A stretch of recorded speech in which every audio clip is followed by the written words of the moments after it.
Keheningan sore akhir pekan yang seharusnya damai di sepanjang tebing indah jalur lintas selatan, JLS, hancur berkeping-keping oleh suara bising yang mengerikan. Suara raungan mesin yang seolah merobek langit menelan jalanan pesisir. Bahkan deburan ombak pun tenggelam oleh kebisingan itu. Itu bukan sekadar suara dari beberapa sepeda motor. Raungan bising yang menyembur dari knalpot brong.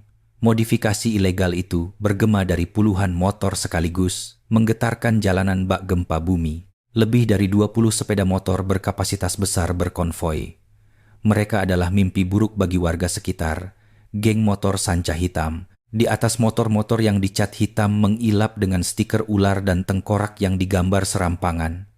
Mereka bergerak lambat memenuhi 2 lajur jalan 2 arah, persis seperti ular sanca raksasa yang sedang melilit mangsanya. Mereka bertingkah angkuh, seolah-olah menjadi penguasa jalanan. Asap knalpot yang pekat bercampur dengan hawa panas jalanan aspal, menciptakan kabut polusi yang membuat napas sesak. Pria-pria berwajah sangar, yang bahkan tidak memakai helm standar, atau kalaupun pakai, hanya helm cetok sekadar, untuk gaya berteriak-teriak dan menguasai jalan. Saat berkendara, mereka saling merangkul bahu, melakukan aksi pitu wheelie dengan mengangkat ban depan dan mengejek kendaraan-kendaraan yang terjebak di belakang mereka. Di belakang geng itu, antrean kendaraan sepanjang lebih dari 2 kilometer terjebak tanpa bisa bergerak. Kemarahan para pengemudi sudah mencapai puncaknya, tetapi tidak ada satupun yang berani membunyikan klakson atau memprotes. Ketakutan menguasai jalanan itu. Satu teguran saja bisa berarti mobil mereka dihancurkan atau mereka menjadi korban pengeroyokan massal. Di tengah kemacetan yang penuh keputusasaan itu, sebuah ambulans terjebak. Lampu strobo merahnya berkedip liar, seolah sedang menjerit. Suara sirene yang melengking seakan menembus telinga, justru terdengar seperti rintihan putus asa yang tertelan oleh raungan knalpot geng motor di depannya. Di kursi kemudi ambulans, Pak Jarot menggenggam setir begitu kuat hingga buku-buku jarinya memutih, seolah setir itu akan patah. Tetesan keringat sebesar biji jagung mengalir dari dahinya dan menusuk matanya, tetapi ia bahkan tak sempat memikirkannya. Pandangannya terkunci pada gerombolan sepeda motor yang menari-nari menghalangi jalannya. "Tolong minggir, ada pasien gawat darurat, tolong!" teriak Pak Jarot sekuat tenaga melalui mikrofon sirene. Ia adalah sopir ambulans veteran dengan pengalaman lebih dari 20 tahun. Namun ia belum pernah merasa setak berdaya ini.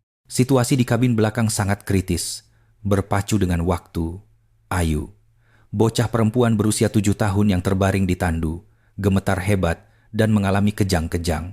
Wajah anak itu sudah pucat pasi tanpa aliran darah, dan saturasi oksigennya merosot drastis di bawah ambang batas bahaya. "Mas, Ayu sudah tidak bernapas." Siti, ibu anak itu, menangis histeris sambil menggenggam tangan putrinya yang mulai mendingin. Suaranya serak dan pecah oleh ketakutan yang luar biasa.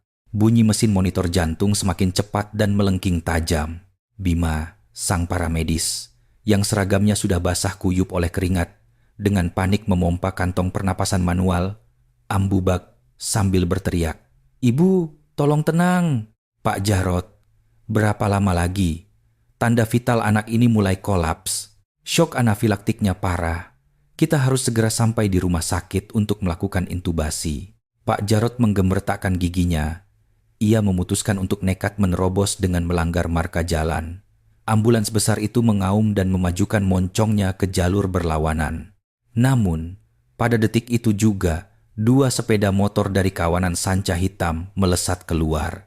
Seolah sudah menunggu momen tersebut, mereka menyalip dan memotong jalur tepat di depan ambulans. Lalu sengaja mengerem mendadak aksi ugal-ugalan yang mengancam nyawa. "Cit!" Pak Jarot terpaksa menginjak rem dalam-dalam, membuat ambulans terguncang hebat. Di kabin pasien, tubuh kecil Ayu terpelanting, dan Siti kehilangan keseimbangan hingga jatuh tersungkur ke lantai.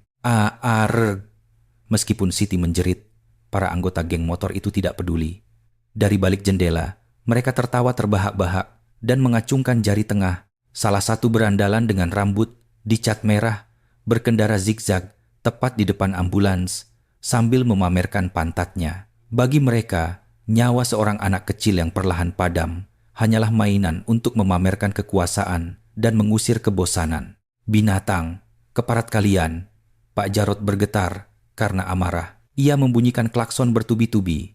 Namun para berandalan itu justru membalasnya dengan menggeber knalpot brong mereka semakin keras dan sengaja berkendara semakin lambat. Pengemudi kendaraan lain yang melihatnya tak sanggup lagi hanya diam. Seorang sopir truk pickup membuka jendelanya dan berteriak, "Woi, anjing! Kalian gak lihat itu ambulans? Kalian mau bunuh orang, ha?" Namun, teriakan itu segera berubah menjadi penyesalan. 3 anggota geng motor yang membawa pipa besi langsung mengepung truk tersebut, menendang pintu mobilnya dengan kasar.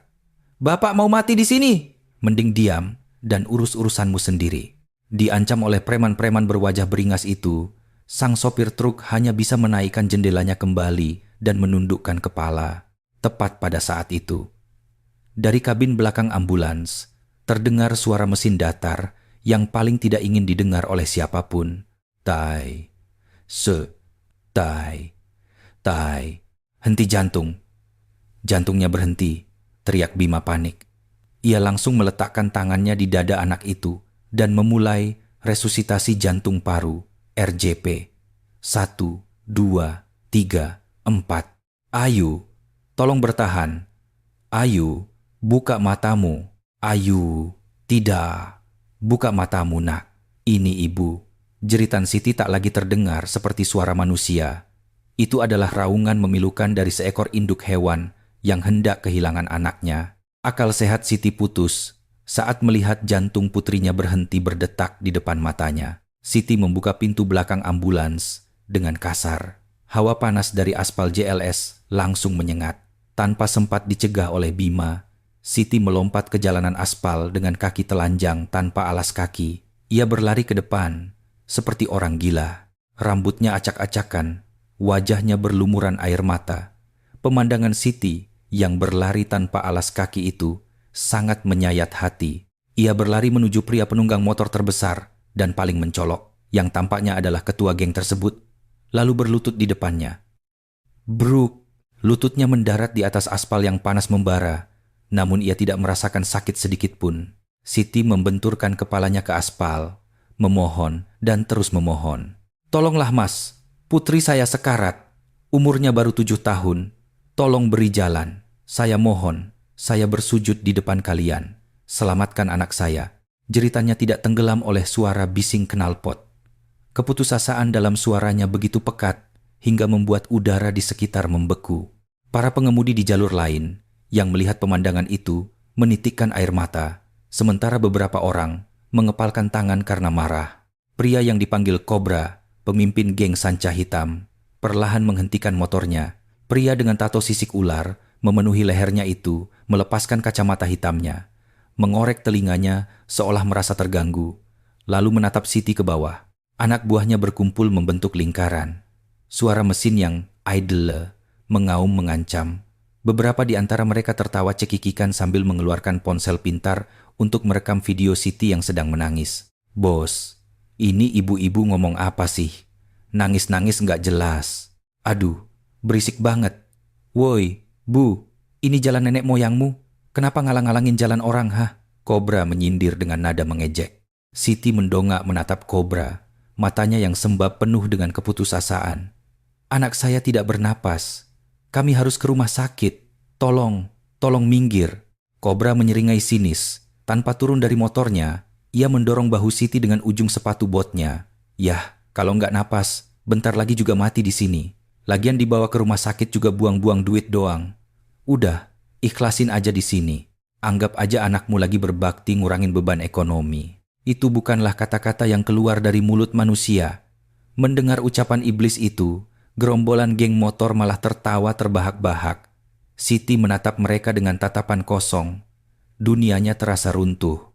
Iblis berwujud manusia benar-benar ada di sini. "Kalian masih pantas disebut manusia," gumam Siti. Mendengar itu, ekspresi Kobra langsung berubah bengis. "Apa lu bilang, dasar perempuan gila?" Kobra menendang bahu Siti dengan keras menggunakan sepatu botnya. "Ah, Siti terpental ke belakang. Kulitnya tergesek aspal kasar hingga darah merembes keluar. "Jangan mewek bawa-bawa sial di sini, nyingkir sana. Kalau air mata lu kena motor gue minta ganti rugi." Kobra meludah ke arah Siti yang terkapar. "Cuy." Kemudian ia memberi isyarat dengan tangannya agar kelompoknya kembali jalan. Nge-eng. Suara mesin kembali mengaum bak paduan suara dari neraka. Itu adalah momen di mana semua harapan telah terinjak-injak. Di saat otoritas keamanan absen dan hati nurani warga dipaksa bungkam oleh kekerasan, ada sepasang mata yang diam-diam mengamati kejadian itu dari jalur sebelah yang macet. Sebuah sedan hitam tua namun sangat terawat berhenti di sana. Dari balik kaca film yang gelap, sepasang mata yang sangat tenang sedang menganalisis seluruh situasi melalui kaca spion. Tatapannya tidak goyah. Dalam hitungan detik, ia telah memperhitungkan jumlah anggota geng, keberadaan senjata, posisi sang pemimpin, serta kondisi topografi sekitarnya. Wanita yang duduk di kursi kemudi itu melirik jam tangan militer di pergelangan tangannya, golden time. Sisa 5 menit lagi. Suaranya pelan namun terdengar solid bagai gesekan baja. Ia tahu ia tidak bisa membuang waktu lebih lama lagi. Dengan helaan napas panjang, tangannya meraih gagang pintu. Klek.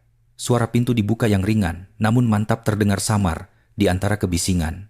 Seorang wanita berpostur mungil keluar dari mobil. Pakaiannya biasa saja, kemeja linen putih yang sedikit kedodoran, celana kain berwarna krem, dan sepatu flat tua, tanpa riasan wajah, dengan sedikit bintik-bintik di pipinya, dan rambut hitam yang diikat asal-asalan. Sekilas, ia tampak seperti ibu rumah tangga berusia akhir 30-an yang sedang liburan keluarga, atau sekadar ibu-ibu biasa yang sering ditemui di mana saja. Namun, begitu ia menutup pintu mobil dan berbalik, udara di sekitarnya berubah drastis. Sebuah badai tenang yang menandakan dimulainya pelajaran kedisiplinan mulai berhembus. Suara pintu yang ditutup hanyalah riak kecil di lautan kebisingan. Namun bagi Letnan Kolonel, Letkol, Kartika Sari, suara itu adalah garis batas yang tegas antara dunia sipil yang damai dan medan perang. Ia memejamkan mata sejenak, menghirup bau asin angin laut yang berhembus di atas aspal panas. Penampilan luarnya memang sangat bertolak belakang dengan situasi yang brutal ini. Tingginya tak lebih dari 160 cm. Saat ia melangkah melewati celah antar mobil menuju tengah jalan, orang-orang yang bersembunyi di dalam kendaraan mulai berbisik-bisik. Mata mereka membelalak ngeri dari balik jendela yang hanya dibuka sedikit. "Itu ibu-ibu mau ngapain? Dia gila," bisik seorang pria dari kursi kemudi SUV hitam kepada istrinya di sebelah. "Pak, cegah dia. Gimana kalau dia diapa-apain?" Sang istri menatap punggung Kartika dengan cemas. Sopir truk parubaya yang tadi dibentak preman mencoba mengulurkan tangannya dari balik kemudi untuk menarik baju Kartika saat wanita itu lewat di sampingnya. Bu, jangan ke sana. Preman-preman itu lagi kalap. Ibu bisa mati konyol." Kartika tidak menghentikan langkahnya. Ia hanya menoleh sedikit dan menatap pria itu. Sesaat, mata hitamnya bertatapan dengan sopir itu. Sopir truk itu terkesiap dan langsung menarik tangannya. Awalnya ia mengira itu tatapan wanita biasa. Namun hawa dingin yang tak terduga dari kedalaman mata itu membuat insting bertahannya menciut. "Jangan khawatir, Pak. Saya cuma mau ngobrol sebentar dengan mereka." Suara Kartika pelan dan tenang. Nada bicaranya santai, seolah ia hanya mau pergi ke rapat arisan RT. Ia kembali melangkah maju. Pandangannya terkunci pada Siti yang tergeletak dan para preman motor yang mengepungnya. Namun, di balik penampilannya, otak Kartika beroperasi layaknya komputer taktis militer yang canggih. Identifikasi target, posisi arah jam 12, pemimpin, kode nama, tidak diketahui, tinggi, perkiraan 185 cm, berat di atas 90 kg. Senjata, rantai motor di pinggang kanan, tongkat bisbol di samping motor. Indikasi penggunaan narkoba. Ada, pupil mata membesar, mata Kartika memindai kobra, lalu dengan cepat bergeser ke anak buah di sekitarnya. Sisi kanan, arah jam 2, pria rambut merah, bawa senjata tajam, bukan, kunci Inggris, tingkat ancaman, sedang, arah jam 10, berbadan besar, mengandalkan otot murni. Pusat gravitasi tubuh bawah goyah. Dalam beberapa detik langkahnya, ia menganalisis jumlah musuh. senjata yang dibawa, kondisi psikologis, dan pola serangan yang mungkin terjadi. Total 23 orang yang punya kemauan bertarung. Hanya 6 orang, termasuk pemimpinnya. Sisanya cuma kacung yang ikut-ikutan.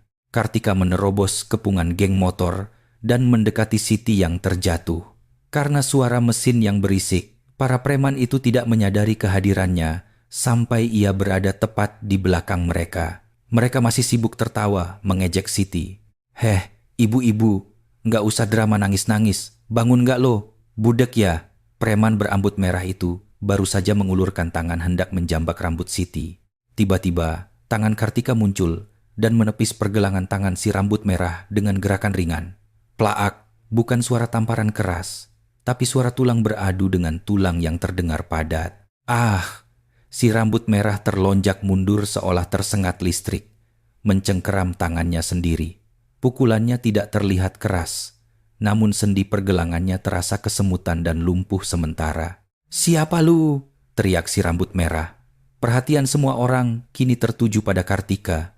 Kobra juga membenarkan letak kacamata hitamnya dengan pandangan tertarik, lalu menoleh. Tatapan bengis puluhan preman kini menusuk ke arahnya. Bagi orang biasa, atmosfer mematikan ini sudah cukup untuk membuat kaki lemas tak bisa berdiri. Namun Kartika tidak mempedulikan tatapan mereka sedikit pun. Ia membungkuk ke arah Siti yang terbaring di tanah.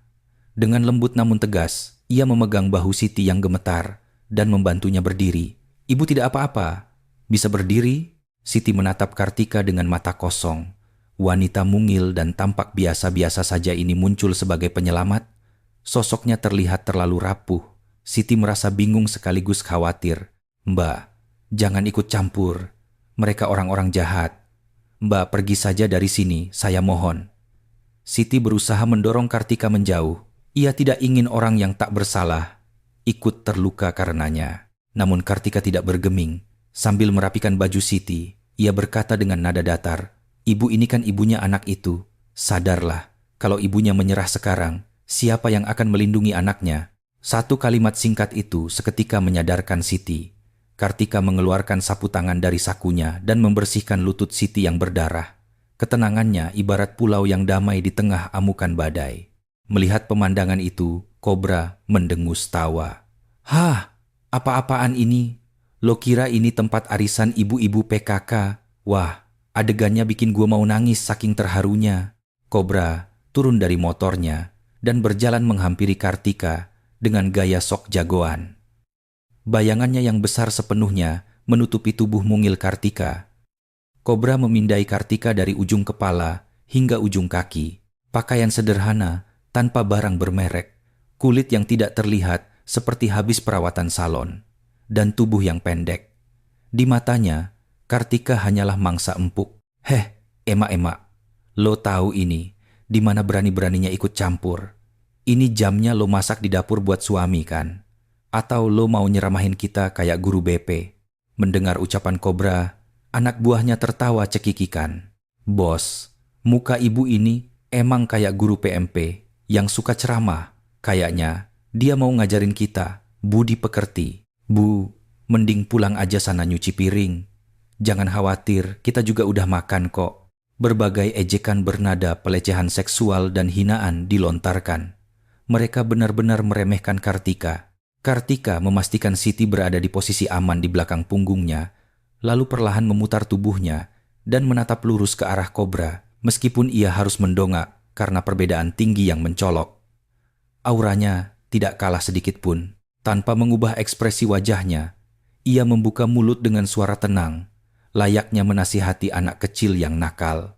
Undang-undang lalu lintas dan angkutan jalan mengenai hak utama pengguna jalan.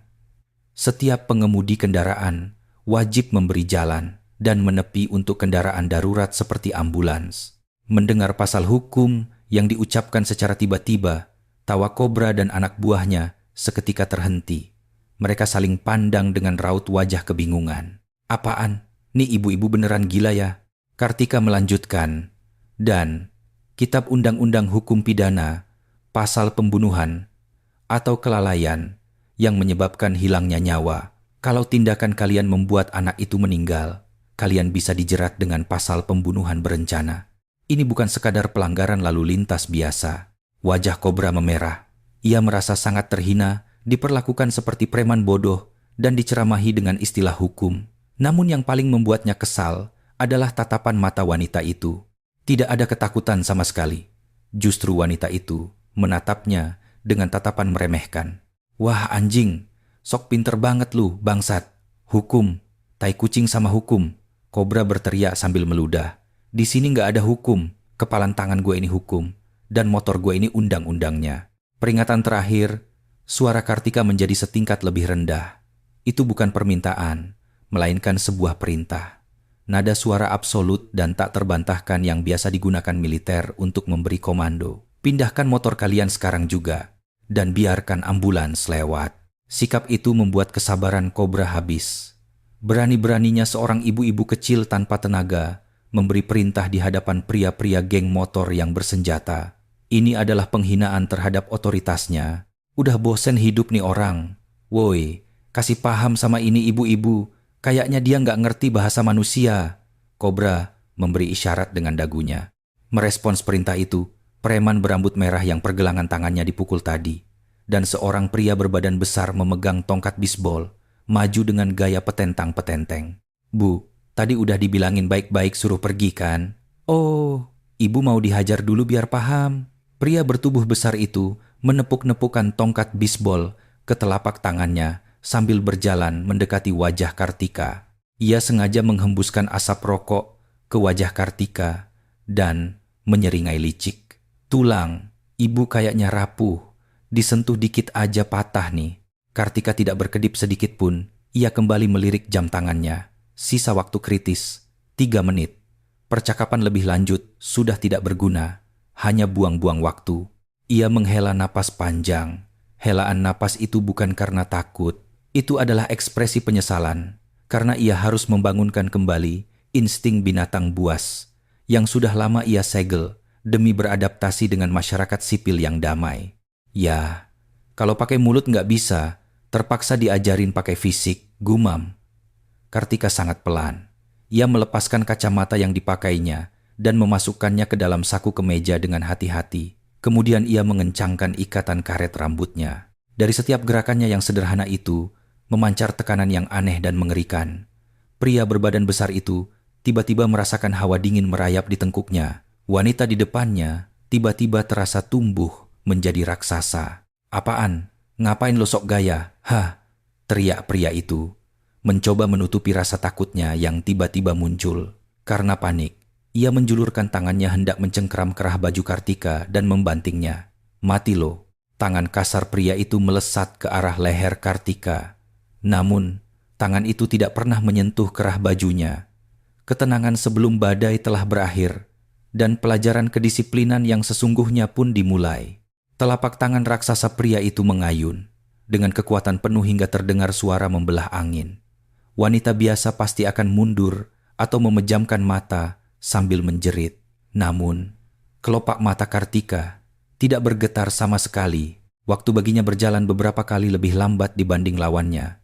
Tepat sebelum tangan pria itu menyentuh kerahnya, Kartika sedikit memiringkan tubuh atasnya ke kiri. Sangat mulus dan alami, seperti air mengalir yang menghindari batu karang. Pukulan pria itu memukul ruang kosong, karena pusat gravitasinya condong ke depan. Pria itu kehilangan keseimbangan dan terhuyung. Momen sepersekian detik itu tidak disia-siakan oleh Kartika. Tangannya yang kecil dan putih menangkap pergelangan tangan pria yang tebal itu. Meskipun sekilas tampak seperti tangan ibu rumah tangga, cengkeramannya sekuat catok baja. Pria itu merasa seolah pergelangan tangannya dibelenggu oleh rantai besi. Sebelum ia sempat bereaksi atau berteriak panik, Kartika memutar pergelangan tangan yang dipegangnya ke arah luar dan secara bersamaan menekan kuat persendian siku pria itu. Itu adalah teknik penguncian sendi, kuncian yang sempurna menggunakan prinsip tuas. Ini bukanlah adu kekuatan fisik, melainkan teknik yang mengeksploitasi kelemahan struktur anatomi manusia. Arg! Jeritan memilukan bergema di jalanan. Pria raksasa dengan berat lebih dari 100 kg itu berlutut layaknya boneka kertas. Rasa sakit yang mengerikan akibat persendian yang terpelintir menusuk otaknya, membuatnya berkeringat dingin dan kepalanya tertunduk ke aspal. Kartika, dengan wajah tanpa emosi, memelintir lengan pria itu dan bergumam rendah. Kekuatan fisik itu bukan dipakai sembarangan, apalagi melawan orang yang lebih lemah. Ia sedikit melonggarkan cengkeramannya, lalu memelintirnya lagi dengan keras hingga terdengar suara krak. Itu adalah sebuah peringatan. Keheningan di sekitarnya seakan menelan suara bising mesin motor.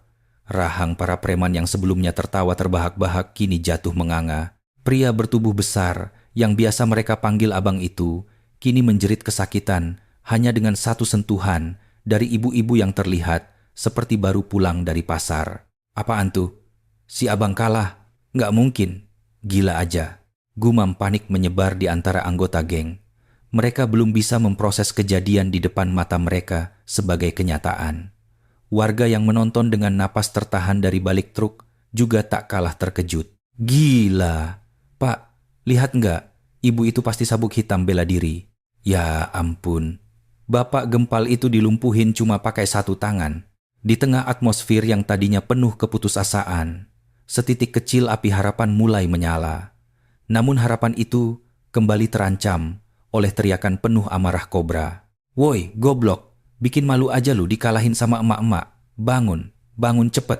Kobra membanting helm yang dipakainya ke aspal sambil berteriak. Di mata kobra, teknik Kartika tidak terlihat.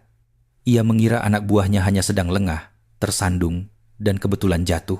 Atau mungkin wanita itu memakai trik bela diri jalanan yang ia pelajari dari tempat kursus senam. Harga dirinya sebagai pria tidak bisa menerima fakta bahwa ada wanita yang berhasil menjatuhkan anak buahnya. Kartika melepaskan cengkeramannya dan mendorong pria bertubuh besar itu ke samping layaknya membuang sampah. Pria itu meringkuk di aspal, memegangi lengannya sambil mengerang kesakitan. Kartika menepuk-nepuk telapak tangannya untuk membersihkan debu, lalu kembali berdiri menghadap kobra. Postur tubuhnya sama sekali tidak goyah. Nah, sekarang apa kita udah bisa ngomong baik-baik? Kasih jalan. Sekarang, suara Kartika masih tetap tenang, namun mengandung tekanan yang berat. Kobra mendengus tak percaya. Ia mengeluarkan sebatang rokok dari sakunya, menggigitnya, dan dengan tangan yang sedikit gemetar, menyalakan korek api. Sambil menarik asap dalam-dalam untuk meredakan amarahnya, ia menghembuskan asap rokok itu panjang-panjang ke arah wajah Kartika. Ibu habis ikut kelas bela diri, ya? Dunia ini gak segampang yang ibu kira.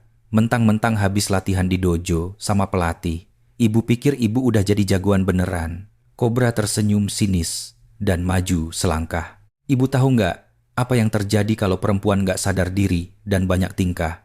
Mending pulang, nonton sinetron di rumah, layanin suami. Berani-beraninya ikut campur urusan laki-laki. Kata-katanya dipenuhi dengan stereotip dan pelecehan gender yang kental. Ia benar-benar menganggap Kartika lebih rendah. Ibu-ibu kayak lo tuh ya, cukup di dapur ngurusin panci. Sok jadi pahlawan segala, entar kalau tulangnya patah, pas tua lu yang repot. Lagi PMS atau menopause, makanya gampang emosi. Mending minum air es sana terus tidur. Anggota geng motor kembali terkekeh. Melihat pemimpin mereka yang santai, kepercayaan diri mereka kembali. Kartika bahkan tidak mengangkat alisnya mendengar hinaan kasar tersebut. Sebaliknya, ia menatap kobra dengan tatapan kasihan. Ternyata di mata kamu, saya cuma kelihatan seperti ibu-ibu lemah. Cara pandangmu yang sempit itu, yang bakal menggali kuburanmu sendiri. Anjing nih perempuan, gue robek mulut lu. Kobra akhirnya meledak. Ia memberi isyarat kepada dua anak buahnya yang berdiri di belakang satu, membawa gir motor yang diikat sabuk, satu lagi membawa tongkat bisbol. Woi Budi, Anton, kasih paham nih perempuan, jangan dikasih ampun, hajar sampai mampus. Mukanya jangan disentuh, tapi patahin dua kakinya, biar dia duduk di kursi roda seumur hidup. Mendengar perintah kejam kobra, dua preman itu maju, sambil membetulkan genggaman pada senjata mereka. Ini sangat berbeda dari pertarungan tangan kosong tadi. Suara gemerincing rantai gir dan gesekan tongkat bisbol di atas aspal terdengar sangat mengerikan. Bu, kali ini keberuntungan ibu udah habis. Bos kami lagi marah besar. Preman pemegang gir sabuk, Budi, tersenyum licik dan mengayunkan girnya seperti cambuk. Gir logam yang berat itu membelah udara dengan bunyi, wus.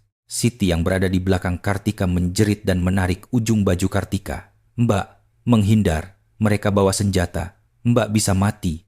Namun Kartika dengan lembut mendorong Siti mundur dan berbisik pelan. "Jangan tutup mata. Ibu lihat baik-baik bagaimana penjahat ini dihancurkan."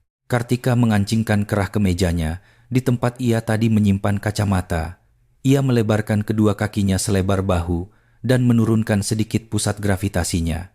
Itu bukan kuda-kuda bela diri pertunjukan yang mencolok. Itu adalah posisi dasar Close Quarters Combat, CQC, seni tempur, jarak dekat yang paling efisien, defensif. Namun dapat diubah menjadi serangan dalam sekejap yang digunakan oleh prajurit militer di medan perang nyata. Maju.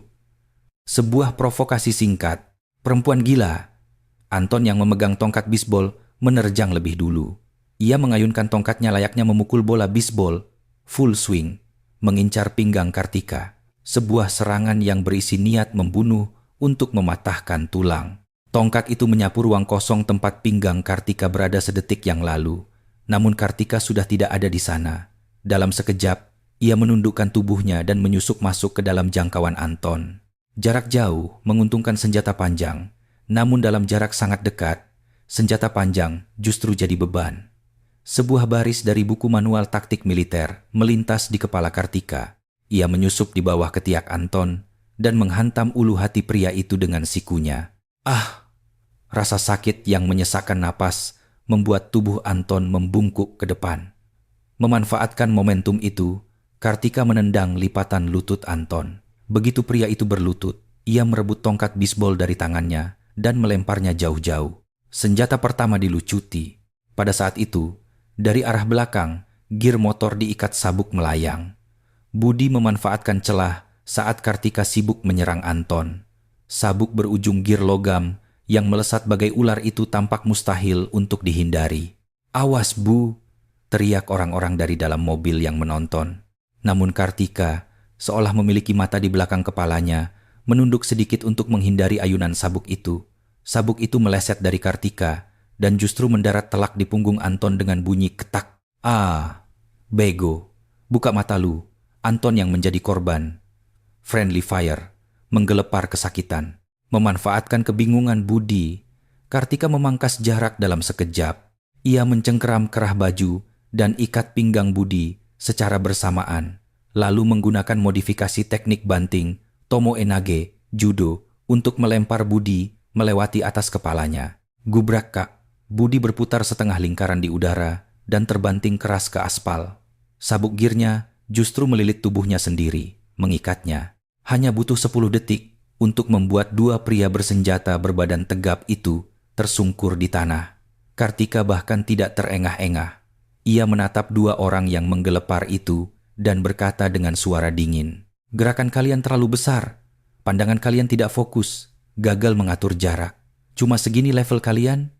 Itu bahkan tidak terlihat seperti sebuah pertarungan, melainkan sesi bimbingan fisik sepihak. Nada bicaranya persis seperti instruktur militer yang mengoreksi gerakan canggung prajurit rekrutan baru. Rokok yang digigit kobra jatuh dari mulutnya. Ia tidak bisa mempercayai matanya. Kalau sekali, mungkin itu kebetulan, tapi ini jelas bukan kebetulan. Gerakan wanita itu, pengaturan jaraknya, dan akurasi serangannya, itu bukanlah gaya preman jalanan. Siapa sebenarnya perempuan ini? Keringat dingin mulai mengalir di punggung kobra. Ini bukan sekadar ibu-ibu yang kebetulan kuat. Instingnya mengatakan bahwa ia telah mengusik sosok yang tidak boleh diganggu. Namun, nasi sudah menjadi bubur. Jika ia mundur sekarang, reputasinya sebagai pemimpin sanca hitam dan penguasa jalanan ini akan hancur lebur. Harga dirinya lebih besar dari rasa takutnya, sehingga ia membuat keputusan terburuk. "Pada ngapain lu semua diem aja? Turun, semuanya turun, habisi perempuan itu." Kobra menjerit histeris. Dia nggak boleh keluar dari sini hidup-hidup, cacah badannya. Mendengar perintah itu, sekitar 20 anggota geng yang menghalangi jalan serempak turun dari motor mereka. Dari bawah jok dan bagasi motor, mereka mengeluarkan balok kayu, pipa besi, rantai, bahkan celurit. Dalam sekejap, jalanan aspal itu berubah menjadi medan pertempuran yang tidak seimbang. 20 lawan 1. Melihat preman-preman bersenjata yang dipenuhi niat membunuh perlahan mendekat, Siti jatuh terduduk karena ngeri. Tidak, Mbak, lari, lari dari sini. Namun Kartika tidak lari. Sebaliknya, senyum tipis mengembang di sudut bibirnya. Itu adalah senyum dingin seorang pemburu ketika mangsanya masuk ke dalam perangkap. Ia perlahan menggulung lengan kemejanya. Lengan berotot yang kecoklatan karena sinar matahari terekspos memperlihatkan sebuah bekas luka yang sangat jelas. Bekas tembakan peluru. Kalian mau maju semua? Baguslah. Menghemat waktu, sambil memiringkan lehernya ke kiri dan kanan, Kartika membunyikan sendi lehernya. Krek, krek. Akan kutunjukkan pada kalian apa itu kekerasan yang sesungguhnya. Kini, tidak ada lagi belas kasihan. Topeng ibu-ibu telah dilepas, dan mesin tempur manusia, kebanggaan Indonesia itu siap memperlihatkan wujud aslinya. Di bawah sengatan matahari, aspal seketika berubah menjadi medan pembantaian. Begitu perintah kobra dijatuhkan, 20 lebih anggota geng motor melolong bagai binatang buas dan menyerbu letkol Kartika. Pipa besi, balok kayu, dan tongkat bisbol berayun-ayun liar dari segala arah. Orang biasa pasti sudah lemas kakinya, lumpuh oleh teror dan intimidasi jumlah yang sangat tidak berimbang. Pertarungan 20 lawan 1 ini adalah adegan fiksi di film-film laga yang tidak mungkin dan tidak seharusnya terjadi di dunia nyata. Namun, waktu bagi Kartika tetap mengalir berbeda dari mereka. Matanya tenggelam dalam ketenangan yang menusuk, sementara sel otaknya berputar pada kecepatan ultra tinggi, memproses setiap informasi dari semua sudut medan tempur. Baginya, ini bukan perkelahian, melainkan rutinitas membersihkan rintangan yang bergerak. Macilo, inyek-inyek dia. Preman yang berada paling depan mengangkat pipa besinya tinggi-tinggi dan mengayunkannya ke arah kepala Kartika. Serangan bodoh dan nekat. Kartika tidak menghindar. Tepatnya, ia terlihat seolah akan menghindar. Namun nyatanya ia malah merangsek maju ke arah dada preman tersebut. Tangan kirinya menangkap pergelangan tangan si pemegang pipa dari arah dalam dan memelintirnya keluar. Bersamaan dengan itu, pangkal telapak tangan kanannya menghantam rahang preman itu dari bawah dengan presisi mematikan. Buk! Hantaman keras terdengar, diikuti kepala preman itu yang tersentak ke belakang. Otaknya terguncang keras. Tanpa sempat menjerit, ia langsung pingsan dan ambruk. Kartika menggunakan tubuh preman yang jatuh itu sebagai perisai untuk menahan hujan ayunan balok kayu dari arah belakang. Bangsat, gue tangkap lu. Dua preman mendekat dari belakang dan berusaha mengunci kedua lengan Kartika. Mereka bermaksud membelenggu pergerakannya agar bisa dikeroyok beramai-ramai. Namun Kartika tidak memaksa menarik lengannya yang dipegang. Sebaliknya, ia memanfaatkan tenaga tarikan mereka. Ia tiba-tiba merendahkan tubuhnya, melebarkan kakinya hingga hampir split, sehingga pusat gravitasinya turun drastis. Dua preman yang menahan lengannya ikut terseret turun karena perubahan beban mendadak, hingga kepala mereka berdua beradu dengan keras. Bu Ugek, aduh, woi, lihat-lihat dong. Dua preman itu meraung kesakitan dan refleks melepaskan pegangan mereka. Memanfaatkan celah itu, Kartika memutar tubuhnya dan melepaskan tendangan. Low kick, menyapu tulang kering keduanya secara bersamaan. Terdengar bunyi tulang yang berderak ngilu.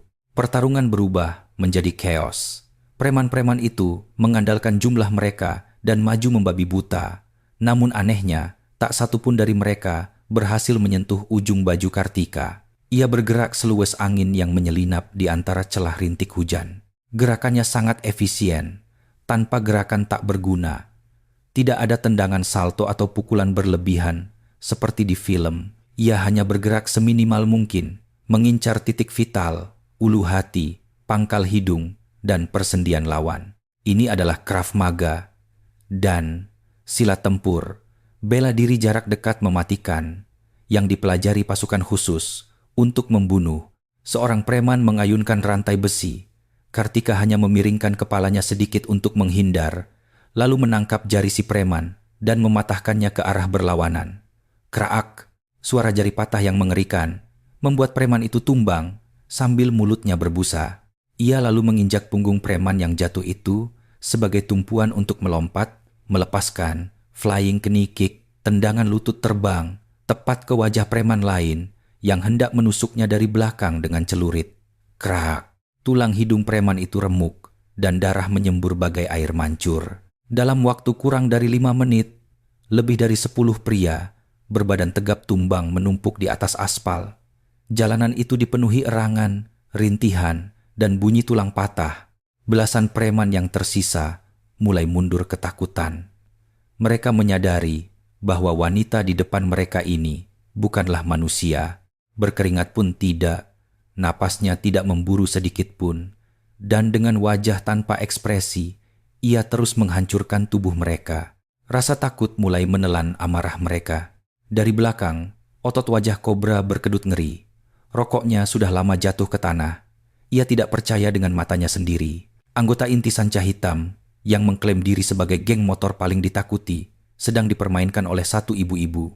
"Woi, tolol, kalian ngapain? Masa nangkep satu perempuan aja pada loyo? Kalian ini cuma mesin pembuat tahi ya?" Kobra berteriak dengan suara pecah. Namun di balik teriakannya, terdengar getaran ketakutan yang nyata. Kartika menghentikan sejenak gerakannya dan merapikan kerah bajunya yang sedikit berantakan. Di sekelilingnya, tumpukan manusia sedang menggeliat kesakitan. Ia menatap sisa preman dengan mata sedingin es. "Masih mau lanjut? Biaya rumah sakitnya bakal mahal loh." Suaranya yang datar terdengar seperti vonis hukuman mati di telinga para berandalan itu. Sisa anggota geng hanya saling lirik. Tak ada yang berani melangkah maju. Tangan yang memegang senjata tajam gemetar hebat. Insting mereka berteriak bahwa menyerang wanita itu sama saja dengan bunuh diri. Saat tikus terpojok, ia akan menggigit kucing. Mata kobra beralih ke Siti yang bergetar ketakutan di samping ambulans dan ke arah pintu ambulans yang terbuka, memperlihatkan tubuh Ayu di dalam. Senyum pengecut mengembang di wajahnya. "Woi, biarin perempuan itu, incer anak kecilnya, hancurin ambulansnya." Teriakan kobra mengubah arah pertarungan dalam sekejap. Menyadari mereka tak akan menang, berhadapan langsung dengan Kartika, para berandalan itu beralih taktik menjadi penyanderaan yang pengecut. Mata Kartika, untuk pertama kalinya, berkedut marah. Sampah yang tidak punya kehormatan. Kata belas kasihan sepenuhnya terhapus dari matanya. 3 atau 4 preman bersenjata pipa besi berlari ke arah ambulans. "Tidak, jangan sentuh Ayu."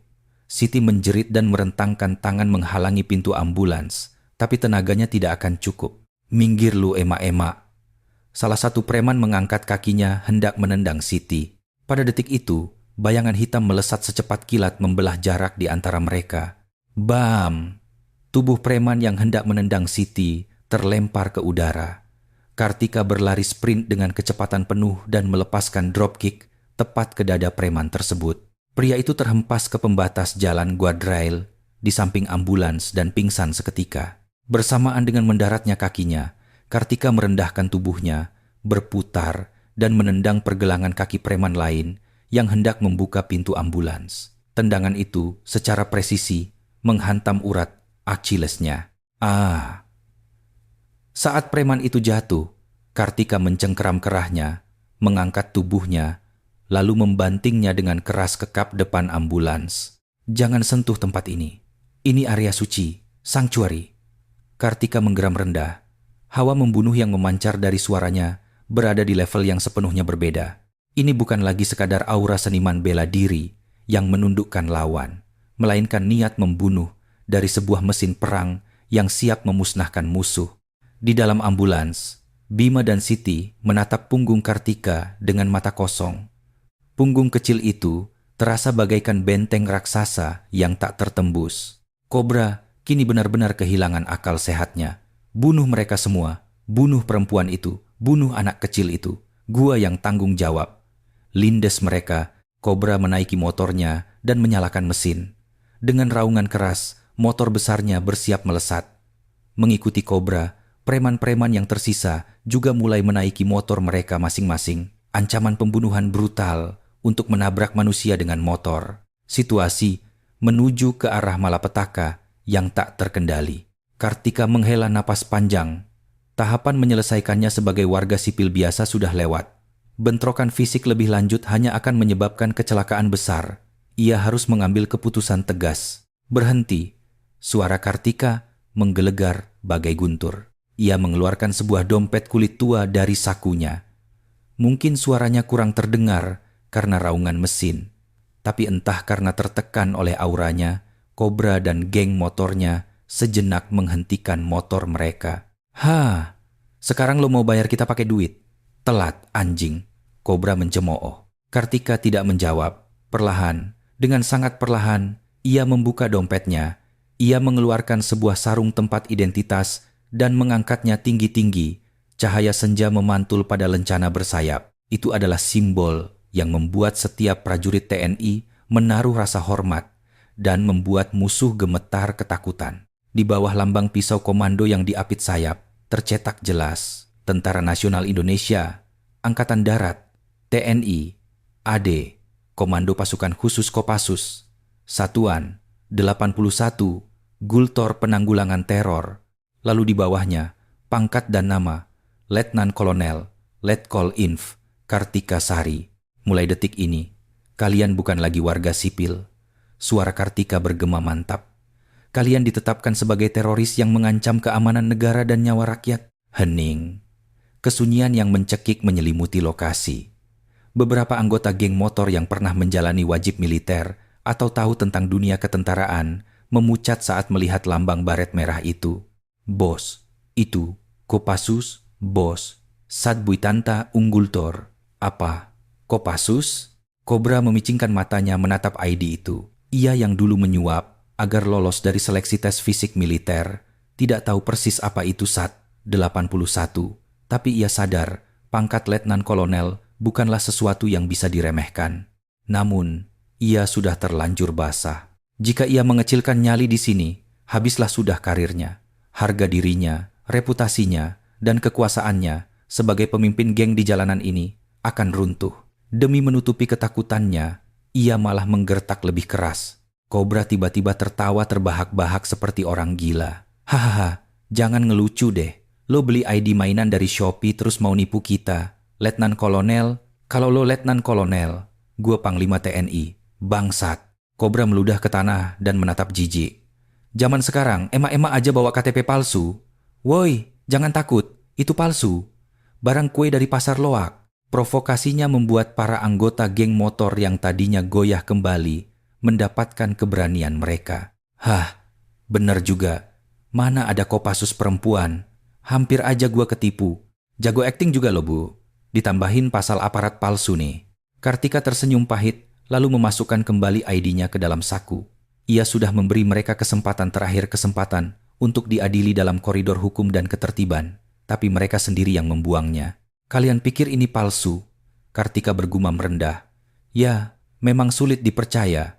Saya maklum. Perlahan, ia melepaskan jam tangannya dan memasukkannya ke saku.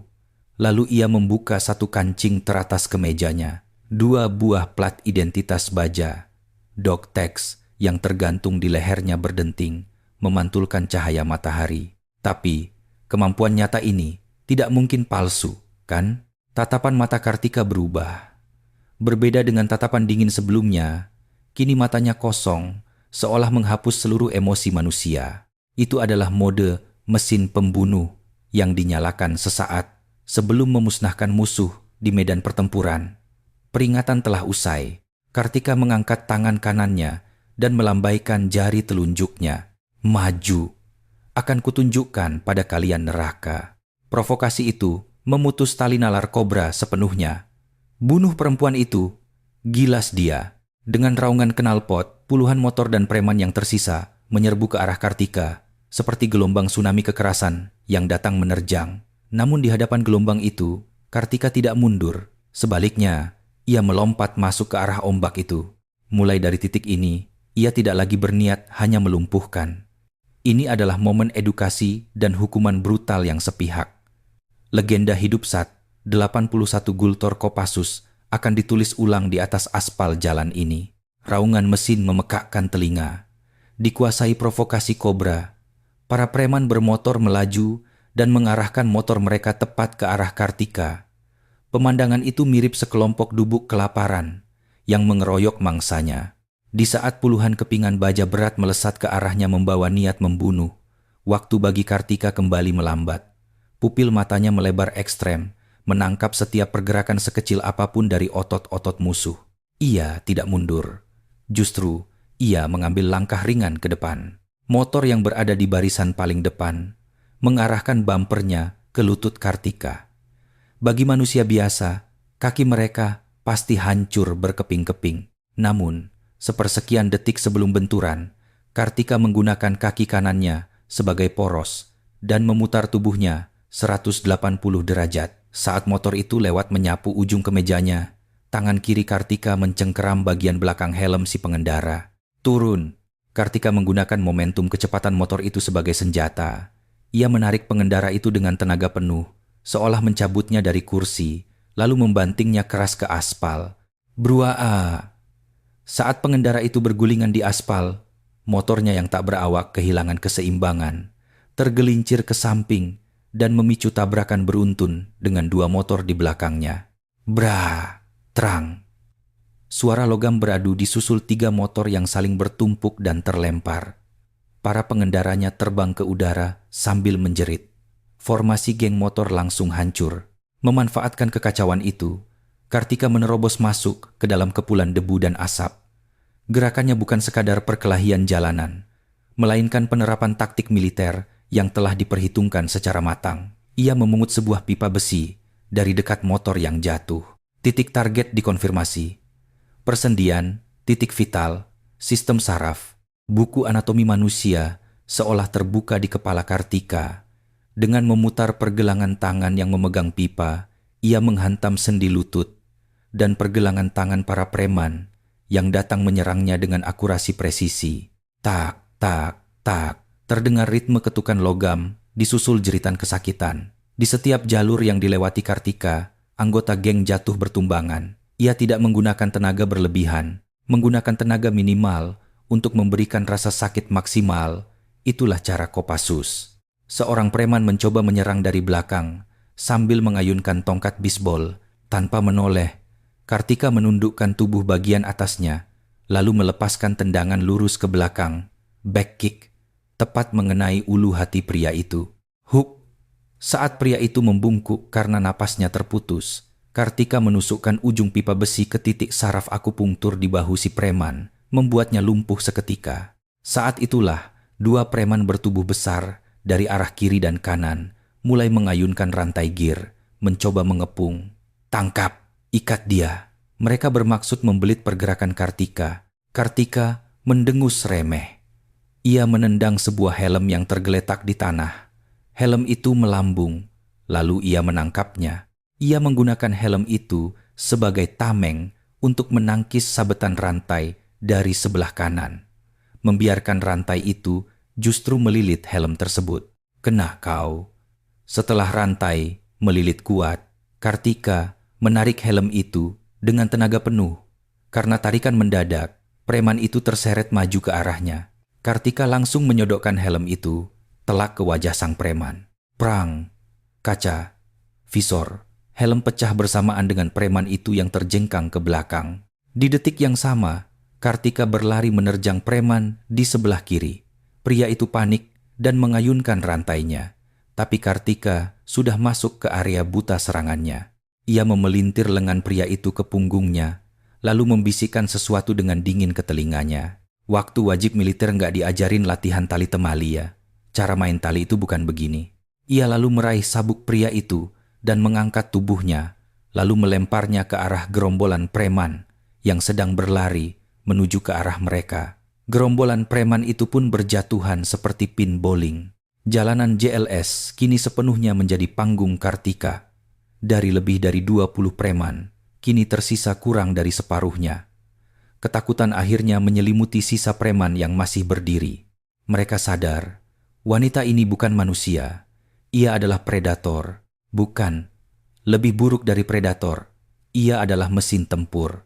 Kobra berdiri terpaku dengan rahang terbuka lebar melihat pemandangan itu. Pisau lipat di tangannya bergetar hebat. Pasukan elitnya, Sanca Hitam, yang selalu menebar teror di kota ini, sedang diperkosa secara brutal oleh satu orang wanita. Nggak mungkin. Ini nggak masuk akal. Kobra menggelengkan kepala, menolak kenyataan. Harga dirinya hancur berkeping-keping. Kartika mengatur napasnya sambil melihat sekeliling. Di atas aspal, preman-preman mengerang kesakitan di antara puing-puing suku cadang motor. Di balik kepulan asap knalpot, siluet Kartika berdiri kokoh, layaknya malaikat maut atau justru dewi pelindung. Ia kembali menggulung ke mejanya dan memberi isyarat dengan jarinya kepada sisa geng motor. Selanjutnya, hanya satu kata. Namun, tekanannya terasa lebih berat dari godam besi. Preman yang tersisa berjalan mundur. Tak ada yang berani menyerang. Beberapa bahkan sudah melempar senjata mereka dan bersiap kabur. Namun, Kartika tidak berniat membiarkan mereka lolos. Yang berani lari, tulang belakangnya saya patahkan. Peringatan dingin itu membuat kaki para preman yang hendak lari membeku. Kobra merasa dirinya akan gila karena ketakutan. Ia bersembunyi di balik punggung anak buahnya dan berteriak, "Woi, ngapain lu semua? Serbu bareng-bareng." Perempuan itu pasti udah capek. Mayu brengsek. Tapi tidak ada satupun yang bergerak. Ancaman maut di depan mereka jauh lebih menakutkan daripada perintah sang ketua. Menyadari hal itu, Kobra memutuskan untuk melakukan serangan pengecut terakhirnya. Dari dalam jaketnya, ia mengeluarkan alat kejut listrik, stun gun. Jangan salahkan gue pengecut. Di jalanan, hasil akhir adalah segalanya. Batin Kobra. Ia menjerit dan berlari menerjang punggung Kartika. Ia berniat melakukan serangan kejutan di saat anak buahnya sedang mengalihkan perhatian Kartika. "Mbak, di belakang." Siti yang berada di dekat ambulans berteriak histeris. Bzzt, bzzt. Stun gun dengan percikan api biru melesat ke arah tengkuk Kartika. Namun, bagi Kartika, tidak ada yang namanya titik buta. Blind spot, indera keenamnya yang terlatih untuk mendeteksi ancaman, sudah bereaksi. Suara langkah kaki Kobra, embusan napasnya, bahkan bunyi percikan listrik, semuanya berada dalam radar Kartika. Tanpa menoleh, Kartika menundukkan tubuh dan menyodok ke belakang dengan siku kanannya. Buk, tepat bersarang di ulu hati Kobra. Udara di paru-paru Kobra terhempas, membuatnya menjatuhkan stun gun tersebut. Kartika memutar badannya dan menangkap stun gun yang melayang di udara. Lalu tangannya mencengkeram kerah Kobra yang hampir rubuh dan mengangkatnya sedikit. Hasil akhir adalah segalanya. Mata Kartika menembus manik mata Kobra. Di dalam mata itu, Kobra melihat akhir yang menyedihkan dari dirinya sendiri. Kalau begitu, terimalah hasilmu. Kartika menempelkan alat kejut listrik itu ke paha Kobra. Bzzzt. Ah, ah, ah, ah. Ah, ah, ah. Jeritan melengking Kobra menggema di sepanjang tebing pantai selatan. Tubuhnya kejang-kejang sebelum akhirnya tumbang ke aspal. Mulutnya berbusa dan matanya mendelik ke atas. Sungguh pemandangan yang menyedihkan. Melihat sang pemimpin tumbang, moral tempur anak buahnya hancur tak bersisa. Ampun, ampun Bu, tolong jangan bunuh kami. Mereka membuang semua senjatanya dan berlutut serempak di aspal. Ada yang mengompol karena teror. Kartika membanting stun gun itu ke aspal hingga hancur berkeping-keping. Lalu, ia menginjak dada Kobra yang terkapar dan berdiri dengan tegap. Ia menatap ke arah warga yang menonton, lalu ke arah preman yang berlutut, dan berseru dengan lantang, layaknya mendeklarasikan sesuatu. Kekuatan itu digunakan untuk melindungi yang lemah. Sampah seperti kalian, yang merasa puas karena menginjak-injak orang yang lemah, tidak pantas memiliki kekuatan. Suaranya dipenuhi dengan karisma. Warga yang sejak tadi bersembunyi dalam ketakutan di dalam mobil mereka, satu persatu mulai keluar. Ketakutan itu sirna, digantikan oleh rasa hormat dan sorakan kegembiraan. Wah, gila, pahlawan beneran. Mampus lu preman. Rasain tuh pahlawan kita. Terdengar tepuk tangan riuh. Seseorang bahkan meneriakkan dukungan sambil menangis. Siti dengan gemetar mencoba berdiri. Ia tidak bisa menutup mulutnya melihat pemandangan ajaib ini. Wanita kecil yang menyelamatkan dirinya dan putrinya baru saja meruntuhkan kejahatan besar sendirian. Siti menyatukan kedua tangannya dan berdoa penuh syukur. Namun, situasi belum sepenuhnya selesai. Terdengar bunyi sirene nyaring dari kejauhan. Kali ini bukan ambulans, melainkan sirene mobil polisi. Ninu, ninu, ninu. 5 mobil patroli polisi datang dengan kepulan debu dan tiba di lokasi. Polisi-polisi berlompatan keluar dari mobil dan mengacungkan pistol mereka, berteriak, semuanya diam di tempat, buang senjata, dan angkat tangan ke atas kepala. Namun para petugas polisi itu sejenak kehilangan kata-kata, melihat kondisi TKP yang hancur berantakan. Puluhan preman bermotor bergelimpangan bersimbah darah, dan di tengah-tengah mereka berdiri seorang wanita sendirian. Ini benar-benar tidak masuk akal. Ibu yang di sana! Salah satu polisi menodongkan senjata ke arah Kartika. Ibu, angkat tangan sekarang! Bergerak sedikit saya tembak. Kartika perlahan mengangkat kedua tangannya. Ekspresinya masih setenang danau. Kini, pertarungan babak kedua akan dimulai. Pertarungan yang mungkin lebih rumit karena melibatkan hukum dan prosedur, tapi ia punya senjata pamungkasnya. Kobra yang kejang-kejang di tanah. Tiba-tiba mendapat kekuatan saat melihat polisi. Pak polisi, tangkap dia, Pak. Perempuan gila ini mau bunuh kita. Kita semua dipukulin, Pak. Tolong kita. Ia mulai berlagak menjadi korban, playing victim, maling teriak maling. Para polisi tampak bingung. Secara visual, pria-pria gempal bertato ini bertingkah seperti korban. Sementara ibu-ibu berbaju kemeja kasual yang penuh darah tampak seperti pelaku utama. Komandan regu polisi, seorang pria parubaya, mendekat. Sambil mengerutkan kening, mencoba mencerna situasi, ia bertanya pada Kartika, ibu yang melakukan semua ini, tunjukkan kartu identitas Anda. Kartika mengusapkan tangan yang berlumuran darah ke celananya, lalu sekali lagi mengeluarkan dompet identitas dari sakunya. Kali ini, tak akan ada yang berani menertawakannya. Letnan Kolonel Kartika Sari, dari Satuan 81 Kopassus. Ia menyodorkan ID-nya. Ibtu Rudianto, sang komandan regu, menerima kartu itu. Matanya langsung melebar. Ia bolak-balik menatap wajah Kartika dan ID di tangannya. Tangannya mulai gemetar. K. Komandan Letkol. Suara Ibtu Rudianto pecah. Kini saatnya kelegaan yang sesungguhnya meledak. Tangan Ibtu Rudianto gemetar halus, sulit memercayai matanya. Ia memastikan kembali ukiran nama di identitas itu. Hologramnya terlalu rahasia dan detail untuk dipalsukan. Dan di atas segalanya, beban nama institusi itu sangatlah berat. Tentara Nasional Indonesia Angkatan Darat, Komando Pasukan Khusus, Satuan 81, pasukan anti-teror yang merupakan aset strategis nasional, tempat para hantu tak kasat mata beroperasi. Ibtu Rudianto yang bertugas di lapangan tahu betul seberapa mematikan unit ini. Mereka bukan prajurit biasa. Mereka adalah mesin pembunuh yang berjalan dan bayangan negara. Ini benar-benar. Ibtu Rudianto menelan ludah. Sosok wanita mungil berkemeja kotor di hadapannya seketika berubah wujud menjadi gunung raksasa yang menjulang. Pandangan yang tadinya mengarah pada seorang tersangka berubah total menjadi rasa segan dan hormat pada seorang komandan tinggi militer. Tiba-tiba Kobra kembali merusak momen itu. Berusaha mengangkat kepalanya dari aspal, ia menjerit, Pak Ibtu, ngapain Bapak diem aja? ID itu udah jelas palsu. Emang gampang beli yang begitu di Tokopedia. Cepat borgol tuh orang gila dan bawa saya ke rumah sakit. Tulang saya patah semua. Diam kau, bajingan.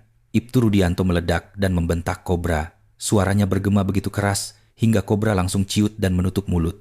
Berani-beraninya kamu bicara begitu? Kamu sadar perbuatan apa yang kamu dan gengmu lakukan hari ini?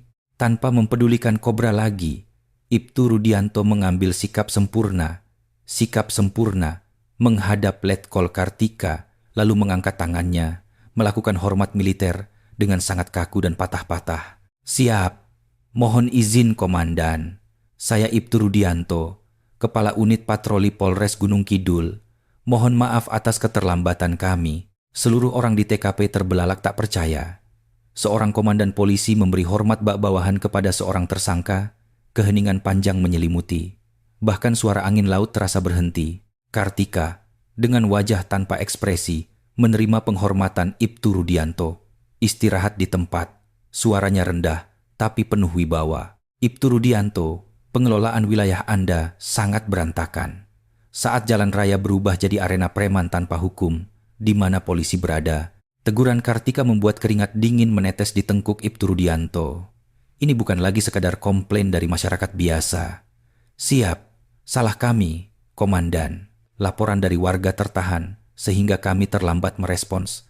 Kami akan segera memperbaikinya. Kartika mengalihkan tatapannya dari Ibtu Rudianto menuju ambulans di belakangnya. Alasan bisa saya dengar nanti. Prioritas utama sekarang adalah ambulans itu. Setiap detiknya adalah nyawa. Buka jalur sekarang juga. Siap, laksanakan. Ibtu Rudianto langsung berbalik dan berteriak pada anak buahnya. Perhatian semuanya, segera singkirkan motor-motor yang berceceran di jalan ke bahu jalan. Buka jalan untuk ambulans. Jangan lelet, cepat bergerak. Para petugas polisi bergerak terbirit-birit. Mereka menyeret paksa para anggota geng motor yang tergeletak dan mengangkat motor-motor berat yang menghalangi jalan. Biasanya mereka akan memanggil mobil derek, tapi saat ini tidak ada waktu untuk itu. Tatapan tajam.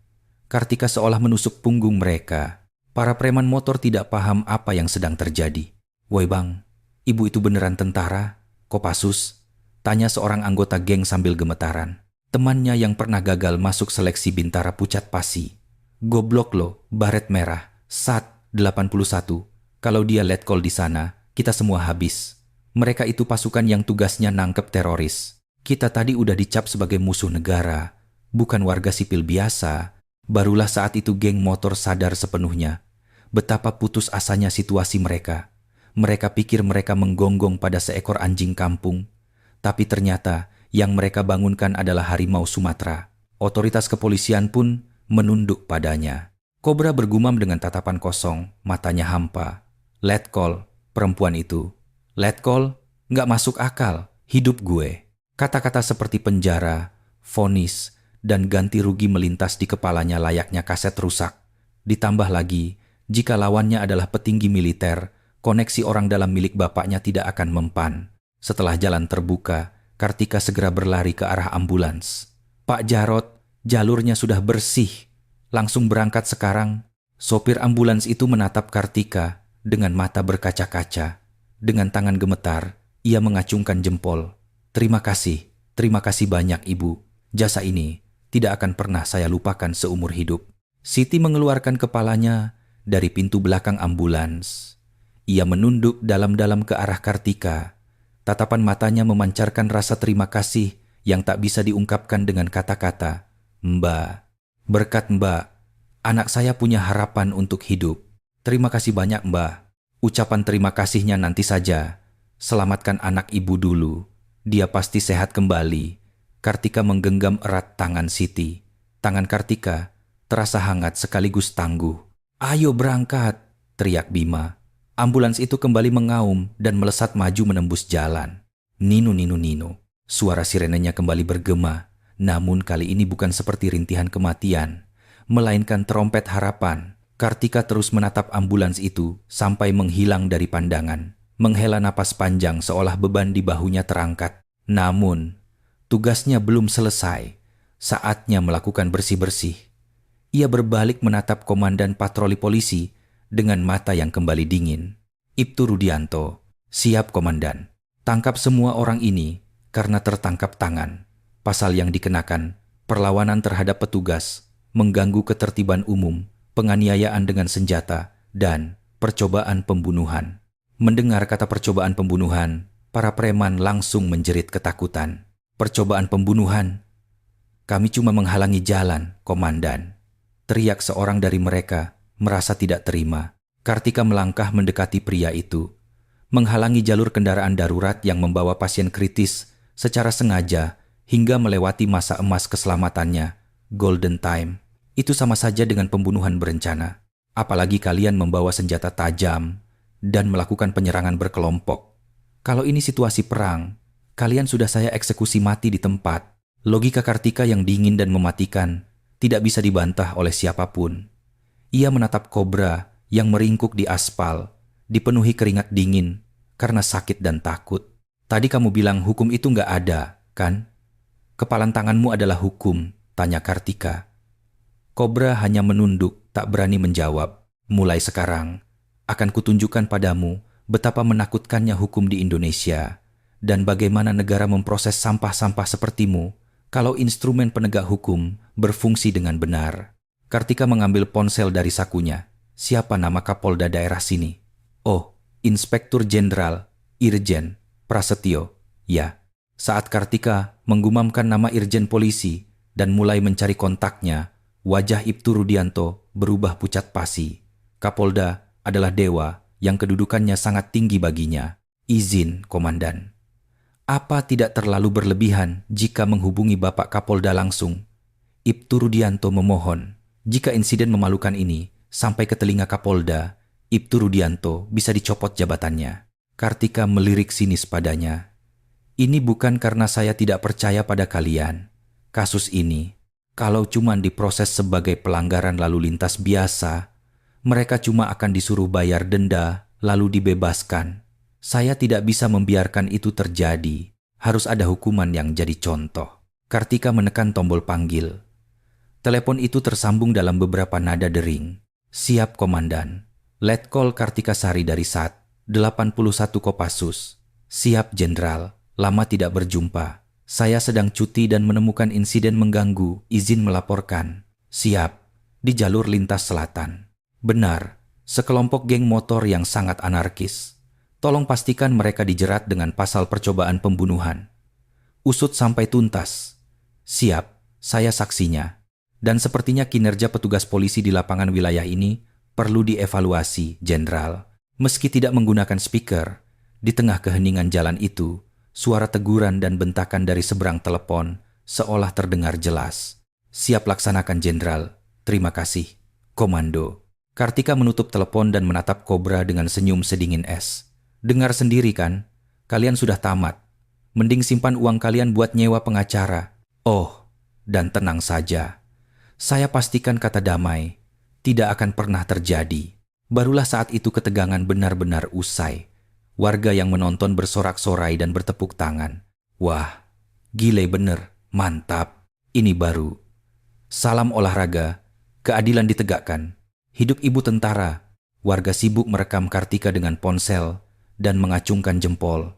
Pengguna TikTok dan X, Twitter yang menyiarkan live berteriak kegirangan. Sobat netizen plus 62. Kalian lihat sendiri, Ibu Letnan Kolonel dari Kopassus ngabisin 20 preman sendirian. Berita viral nih, trending topik 1, gas. Kartika tersenyum canggung menghadapi sorakan yang tumpah ruah itu. Ia hanya melakukan apa yang seharusnya dilakukan. Ia merapikan rambutnya yang berantakan dan menepuk debu dari pakaiannya. Tepat saat itu, Kobra yang tangannya sudah diborgol mencoba memberontak untuk terakhir kalinya saat digiring ke mobil polisi. Heh, emang kalau lu letkol, lu bisa semena-mena. Lu tahu bapak gue siapa, ha? Bapak gue pengusaha besar. Ini pelanggaran HAM. Bakal gue laporin ke Komnas HAM. Kartika mendengus pelan. HAM, penjahat ngomongin hak asasi manusia. Lucu sekali. Silakan lapor. Kartika menatapnya tajam.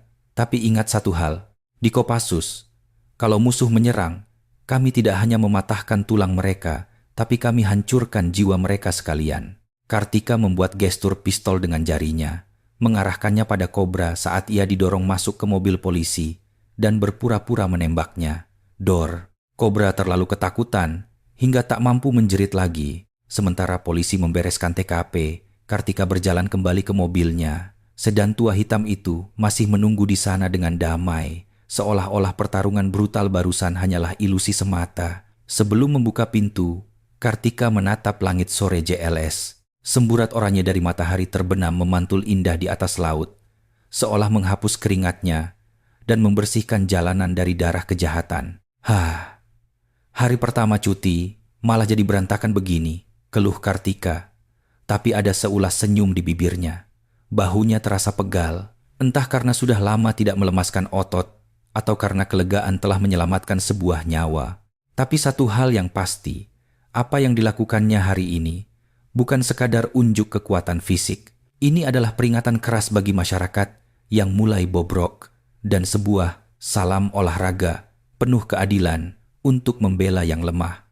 Tempat kejadian perkara yang bagaikan baru dilewati angin topan, perlahan-lahan dipenuhi dengan kesunyian dan aura ketegangan yang mulai mereda. Garis polisi, police line, berwarna kuning, membentang di sekitar lokasi. Mobil-mobil derek tiba secara beruntun dan mulai mengangkut bangkai-bangkai moge mahal milik anggota geng yang berserakan, seperti mengangkut tumpukan besi tua belaka. Motor-motor sanca hitam yang sempat merajai aspal, kini tak lebih dari onggokan, rongsokan yang memalukan. Helm-helm menggelinding tak bertuan, dan genangan oli bercampur, bercak darah, menjadi saksi bisu betapa sengitnya pertempuran sepihak tadi. Para berandalan yang telah diborgol digiring satu persatu bagaikan tawanan perang. Pemandangan mereka sangat menyedihkan. Pakaian robek-robek, wajah babak belur, dan kaki yang pincang terseret. Sikap arogan yang baru setengah jam lalu mereka pamerkan seakan memegang kendali dunia, kini lenyap tanpa bekas. Mereka menunduk dalam-dalam saat didorong masuk ke mobil patroli. Kadang-kadang ada yang meracau mengeluh tidak adil, namun sorakan cemooh dari warga langsung membungkam mulut mereka. Masyarakat tidak lagi takut pada kelompok preman itu. Di mata mereka, sanca hitam kini hanyalah sekumpulan pesakitan yang kalah telak. Mampus lu, busuk di penjara sana. Woi mas, cicilan motornya lunasin dulu tuh, teriak warga, mengejek para preman dari belakang. Sorakan ini menjadi sarana katarsis, melepaskan segala ketakutan dan kemarahan yang selama ini terpendam. Sementara itu, Letkol Kartikasari memilih untuk mundur sejenak dari ingar-bingar tersebut. Ia bersandar di kap sedan tuanya, menenggak sebotol air mineral. Setelah pergerakan yang meledak-ledak tadi, tubuhnya butuh meredakan letupan adrenalin dengan tenang. Seolah ada pembatas yang tak terlihat mengelilinginya. Para warga sebenarnya ingin mendekat untuk mengucap terima kasih, namun aura wibawa militer dan tatapan mata yang tegas membuat mereka segan untuk menghampiri. Mereka hanya berbisik penuh kekaguman dari kejauhan. Pada saat itulah, sopir truk paruh baya yang tadi sempat dibentak oleh gerombolan geng memberanikan diri untuk maju. Dengan ragu-ragu, ia menyerahkan sebotol minuman ringan. Ibu komandan, silakan diminum. Yang tadi itu, wah, ibu luar biasa sekali. Kartika sempat terdiam sedetik, lalu tersenyum simpul dan menerima botol itu. Terima kasih pak, saya hanya menjalankan apa yang seharusnya saya lakukan. Bapak sendiri juga punya keberanian tadi dengan meneriaki mereka. Itu sangat berarti. Mendengar pujian dari prajurit elit itu, si bapak tersipu. Aduh, saya tadi ketakutan setengah mati bu, sampai sembunyi. Tentara kita memang beda ya. Hari ini saya dapat pelajaran berharga. Saya bangga negara kita punya tentara hebat seperti ibu. Interaksi itu memicu warga lainnya untuk ikut mendekat. Ibu-ibu yang menggandeng anaknya, pasangan muda-mudi yang sedang touring, dan beberapa pegawai kantor bersahut-sahutan memberikan salam. Terima kasih, Bu Komandan. Ibu tidak terluka kan? Asli keren banget, Bu. Kartika sejujurnya tidak terbiasa dengan sorotan ini dan merasa sedikit canggung. Namun ia tak bisa mengabaikan tatapan tulus para warga. Ia mengangguk hormat beberapa kali. Jika di medan tempur, ia adalah mesin pembunuh berdarah dingin. Maka di sini ia menjelma menjadi tetangga dan pelindung yang bersahaja bagi masyarakat sipil. Di alam maya, kehebohan sudah meledak. Rekaman amatir dari para pengemudi menyebar tak terbendung ke TikTok, Instagram, Twitter, X, dan grup-grup WhatsApp. Judul videonya, clickbait, namun sangat nyata. Breaking emak-emak bawa sedan ternyata Kopassus. 20 preman moge auto kena salam olahraga di JLS. Full video. Geng motor halangi ambulans. Berujung ditekuk tentara wanita sampai patah tulang. Angka tayang meroket secara eksponensial. Ratusan ribu hingga jutaan views dalam hitungan menit. Topik ini langsung menduduki puncak daftar tren di seluruh platform. Kolom komentar hampir meledak saking ramainya. @netizen Budiman, gila men, itu teknik apaan? Orang dibanting kayak ngelipet kertas. WWW, @netizen Budiman, @netting kayak ngelipet kertas. @mantan kopral. Lihat kuda-kudanya cuy. Itu CQC ala militer asli. Kelihatan banget campur Krav Maga sama silat. Nggak banyak gaya tapi mematikan. Hormat buat Ibu Letkol Sat. 81. @pejuang keadilan. Mampus tuh preman-preman. Suka bikin rusuh di jalan doang. Makasih buat ibu tentara. Kawal terus sampai pada pakai baju oranye. Atsuka nyinyir. Tapi apa nggak overkill? Tuh sampai dipatahin tulangnya. Kan kasian, main hakim sendiri. At bales nyinyir. Kasian gundulmu. Coba kalau keluarga lu yang di ambulans terus dicegat preman.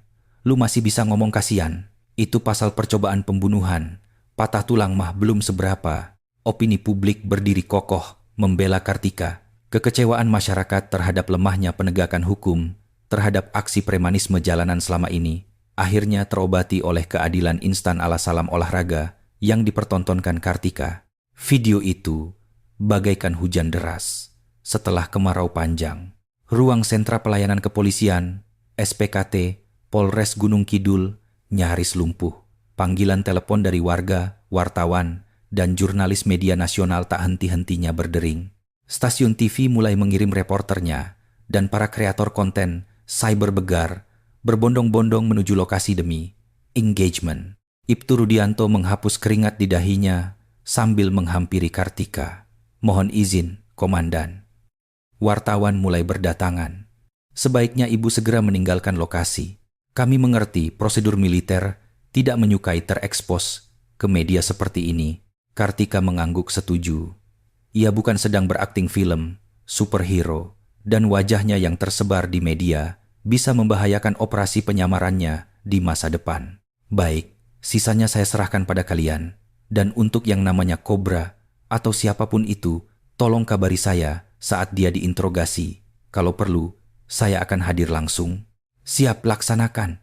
Sesuai instruksi Bapak Kapolda, kami akan usut tuntas geng ini tanpa sisa. Tegas Ibtu Rudianto. Kartika menundukkan kepala, memberi hormat singkat pada warga, lalu masuk ke dalam sedannya. Ngieng. Mesin sedan tua itu menyala dengan halus, jauh dari kebisingan norak knalpot brong. Saat mobilnya bergerak maju, warga minggir dan memberinya jalan. Bagaikan lautan yang terbelah untuk Nabi Musa. Seseorang mulai bertepuk tangan, dan dalam sekejap tepuk tangan itu menular ke sepanjang jalan. Diiringi sorak-sorai kekaguman, sang pahlawan sunyi perlahan melaju pergi, menembus jingganya ufuk barat. Dari balik kaca spion, Kartika menatap lokasi kejadian yang semakin menjauh. Ada rasa berat yang mengganjal di dadanya. Memang, ia baru saja menyelamatkan satu nyawa anak kecil, namun ia juga baru saja menghancurkan tubuh belasan anak muda. Meskipun itu akibat ulah mereka sendiri, beban moral dari memiliki kekuatan mematikan tetaplah terasa. Kekuatan semakin sering dipakai, semakin berat rasanya, gumam Kartika sambil menyalakan radio mobil. Saluran berita langsung menyiarkan kabar terbaru. Breaking news. Sore ini, aksi persekusi geng motor di jalur lintas selatan berhasil digagalkan oleh seorang pahlawan wanita yang diketahui sebagai perwira menengah TNI Angkatan Darat. Kartika tersenyum geli dan memutar dial radio ke stasiun musik klasik. Alunan selo yang menenangkan mulai mengaliri kabin mobil. Sisa-sisa amarah pertempurannya perlahan menguap bersama musik. Tangannya kembali menggenggam setir dengan erat. Tujuannya bukanlah kembali ke tempat peristirahatan liburannya. Ingatannya masih terpaku pada wajah pucat pasi anak perempuan di dalam ambulans tadi. Rumah Sakit Umum Pusat, Dr. Sarjito, Yogyakarta, gumamnya. Kartika mengatur ulang navigasi GPS-nya. Ia harus memastikannya sendiri. Ia harus memastikan bahwa pertarungannya hari ini tidak sia-sia dan dada anak itu kembali kembang kempis menghirup udara. Hanya dengan melihatnya menggunakan mata kepalanya sendiri, ia bisa mengakhiri hari yang panjang ini. Kecepatan mobil bertambah. Lautan di sepanjang JLS kini berwarna jingga pekat dan ombak putih tak henti-hentinya menghantam karang. Suara deburan ombak terasa lebih bertenaga dari biasanya, seolah tengah membersihkan segala kotoran di dunia. Di sisi lain, di lobi IGD RSUP Dr. Sarjito, sebuah ambulans berhenti dengan bunyi decit rem tajam. Pintu belakang dibuka lebar. Tim medis berhamburan keluar sembari mendorong stretcher roda. Awas minggir, pasien henti jantung, kode blue. Siti berlari mengikuti laju stretcher. Tangannya tak lepas menggenggam jari mungil putrinya sambil menangis. Ayu, kuat ya nak, kita sudah sampai. Ibu ada di sini sayang. Pintu geser IGD terbuka otomatis dan hawa dingin rumah sakit langsung menyergap mereka. Batas tipis antara hidup dan mati kini memasuki medan pertempurannya sendiri. Sekitar 20 menit kemudian, mobil Kartika tiba di pelataran parkir rumah sakit. Ia memakai topi, ditarik rendah, dan masker menutupi separuh wajah. Baju kemejanya yang berdarah telah diganti dengan jaket, menyembunyikan identitas militernya, namun langkahnya tetap menyiratkan karisma seorang prajurit. Ia mengambil tempat duduk di sudut ruang tunggu IGD. Di ujung lorong, Siti terlihat bersimpuh di depan pintu ruang resusitasi, terus komat kamit berdoa. Kartika hanya memantau dari jauh. Ia bisa saja mendekat untuk memberikan simpati, namun menurutnya, memberi ruang dan waktu untuk ibu itu adalah pilihan terbaik. Ponsel di saku Kartika bergetar pelan. Panggilan dari komandan langsungnya, Komandan Jenderal Danjen Kopassus. Ah, sudah kuduga. Siap, Letkol Kartika Sari, Jenderal. Letkol Kartika, kamu ini dikasih cuti santai malah bikin kehebohan besar di jalan, ya? Suara di ujung telepon terdengar tegas, namun ada nada candaan halus di dalamnya. Siap, Jenderal. Mohon maaf. Situasi di lapangan sangat kritis dan memaksa saya untuk mengambil tindakan fisik. Jika harus dibawa ke sidang Dewan Kehormatan Militer, saya siap menerima hukumannya. Kartika tidak mengelak. Bagaimanapun, seorang prajurit TNI menggunakan kekuatan mematikan pada warga sipil dalam skala massal bisa menjadi masalah pelik secara institusi. Hukuman? Omong kosong apa itu? Bapak Panglima TNI baru saja lihat videomu dan beliau sampai tepuk tangan berdiri. Beliau bilang, ini baru yang namanya prajurit Sapta Marga. Kamu sekarang sudah jadi pahlawan nasional. Dinas Penerangan Angkatan Darat, Dispenad, kewalahan terima permintaan wawancara buat kamu. Kartika menghela napas lega. Syukurlah para pimpinan militer memandang aksinya secara positif. Siap, Jenderal. Terlalu berlebihan. Saya hanya menjalankan kewajiban saya untuk melindungi rakyat. Ya, itu memang gayamu. Pokoknya nikmati sisa cutimu. Dan kalau kamu kembali nanti, akan ada penghargaan khusus. Tetap waspada, zaman sekarang banyak orang gila. Komando. Siap, Komando. Kartika menutup telepon dan kembali menatap lampu indikator merah di atas pintu IGD. Tiba-tiba, lampu merah itu padam. Pintu terbuka dan seorang dokter berjas hijau keluar dengan raut wajah kelelahan. Siti langsung melompat berdiri dan menghambur padanya. Dokter, anak saya, Ayu selamat kan? Kartika ikut berdiri, menahan napas, mendengarkan vonis dari mulut sang dokter. Detak jantungnya saat ini jauh lebih cepat daripada saat melawan 20 preman tadi.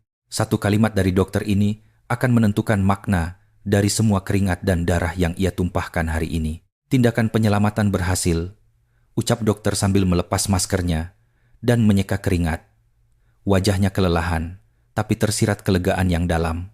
Sungguh sebuah keajaiban, kalau saja telat 5 menit lagi, kemungkinan akan terjadi kerusakan otak permanen atau jantung tak bisa dipacu lagi. Kalian baru saja menyelamatkan masa kritis, golden time, pada batas paling akhir. Pertolongan pertama dari petugas ambulans selama perjalanan juga luar biasa. Siti langsung ambruk berlutut. Kakinya tak sanggup lagi menopang berat tubuhnya. Terima kasih dokter. Terima kasih ya Allah. Alhamdulillah. Ia sujud syukur di lantai rumah sakit sambil terisak keras.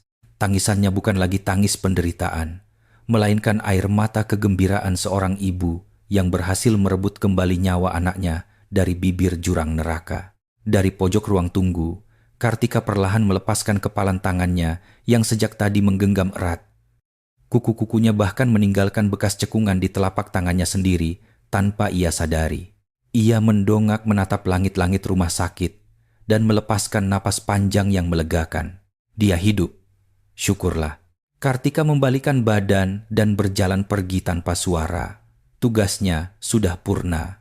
Ia tidak butuh karangan bunga, sorakan, atau gelar pahlawan. Bekerja di balik bayang-bayang dan pergi tanpa pamrih adalah jalan hidup seorang prajurit operasi khusus. Namun, tepat sebelum pintu geser otomatis terbuka, terdengar panggilan panik. Ibu tentara, sebentar Bu. Siti berlari mengejar Kartika, masih tanpa alas kaki yang utuh. Wajahnya kusut masai bekas air mata, tapi matanya bersinar penuh harap dan rasa syukur.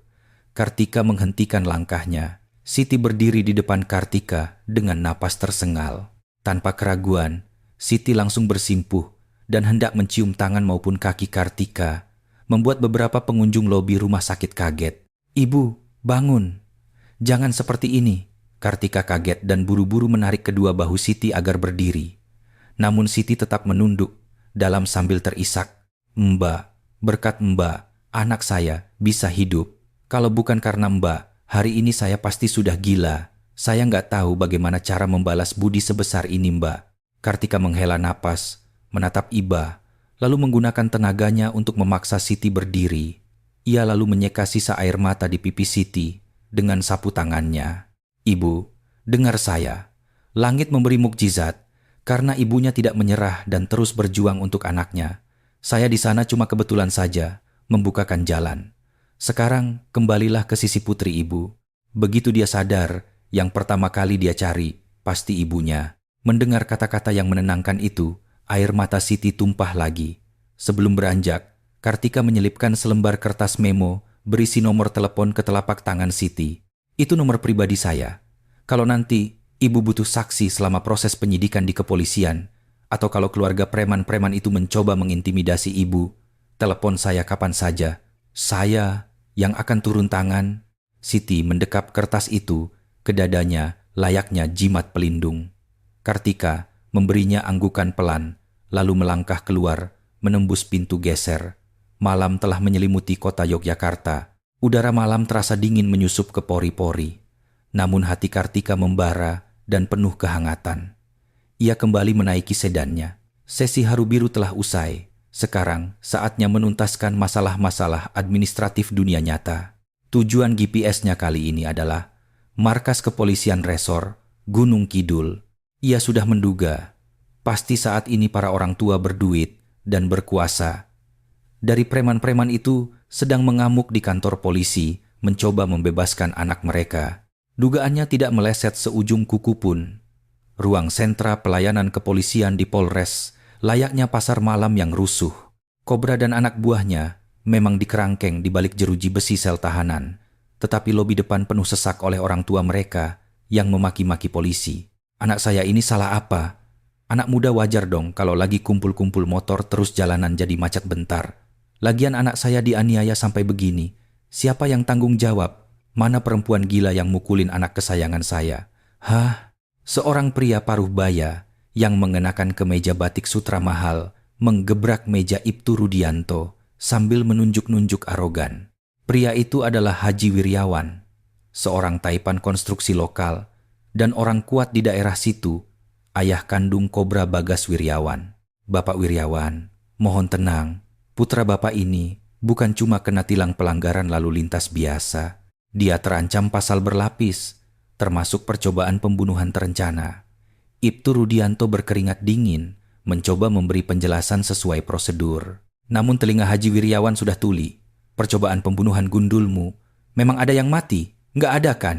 Terus lihat ini, anak saya malah digebukin, tulangnya patah, harus rawat inap. Pokoknya saya sudah panggil pengacara nomor Wahid. Saya bakal bikin perempuan tentara apalah itu dicopot seragamnya dan saya penjarakan." Orang tua preman lainnya ikut memanasi suasana. Seorang ibu berkalung emas tebal berteriak, "Betul itu, anak saya tuh cuma ikut-ikutan temennya doang. Mana pernah dia bikin ulah? Kenapa ikut ditahan? Ini pelanggaran HAM.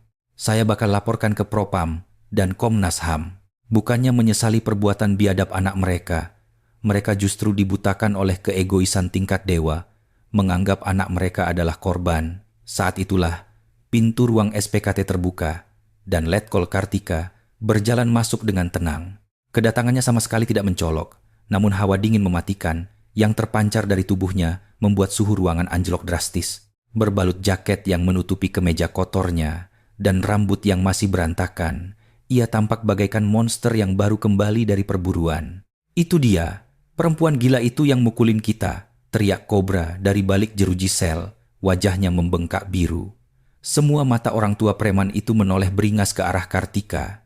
Haji Wiryawan mendengus dan berjalan menghampiri Kartika. Ia memindai Kartika dari atas ke bawah sambil tersenyum sinis. Oh, jadi kamu yang namanya tentara wanita yang bikin anak saya bonyok? Muka boleh juga, tapi kelakuan kayak preman pasar. Heh, pangkatmu apa? Saya ini punya koneksi sama Jenderal Bintang 2 di Mabes. Kamu mau karirmu tamat? Gaya pamer relasi yang sangat klise. Kartika menatap wajah Haji Wiryawan dengan ekspresi sedatar papan tulis. Jangankan rasa takut, rasa jijik pun tidak ada. Ia melihatnya bagai melihat anjing yang menggonggong pada truk yang sedang lewat. Punya koneksi Jenderal Bintang 2. Hebat sekali koneksi Bapak. Jawaban datar Kartika itu membuat Haji Wiryawan merasa di atas angin. Ia menaikkan volume suaranya makin lantang. Kalau sudah tahu, cepat sujud dan minta maaf. Tulis surat damai sekarang juga. Lalu siapkan uang ganti rugi pengobatan dan imaterial 10 miliar. Kalau tidak, saya telepon Puspom TNI buat masukin kamu ke penjara militer. Kartika tertawa kecil meremehkan. 10 miliar? Wah, harga diri putra Bapak mahal juga.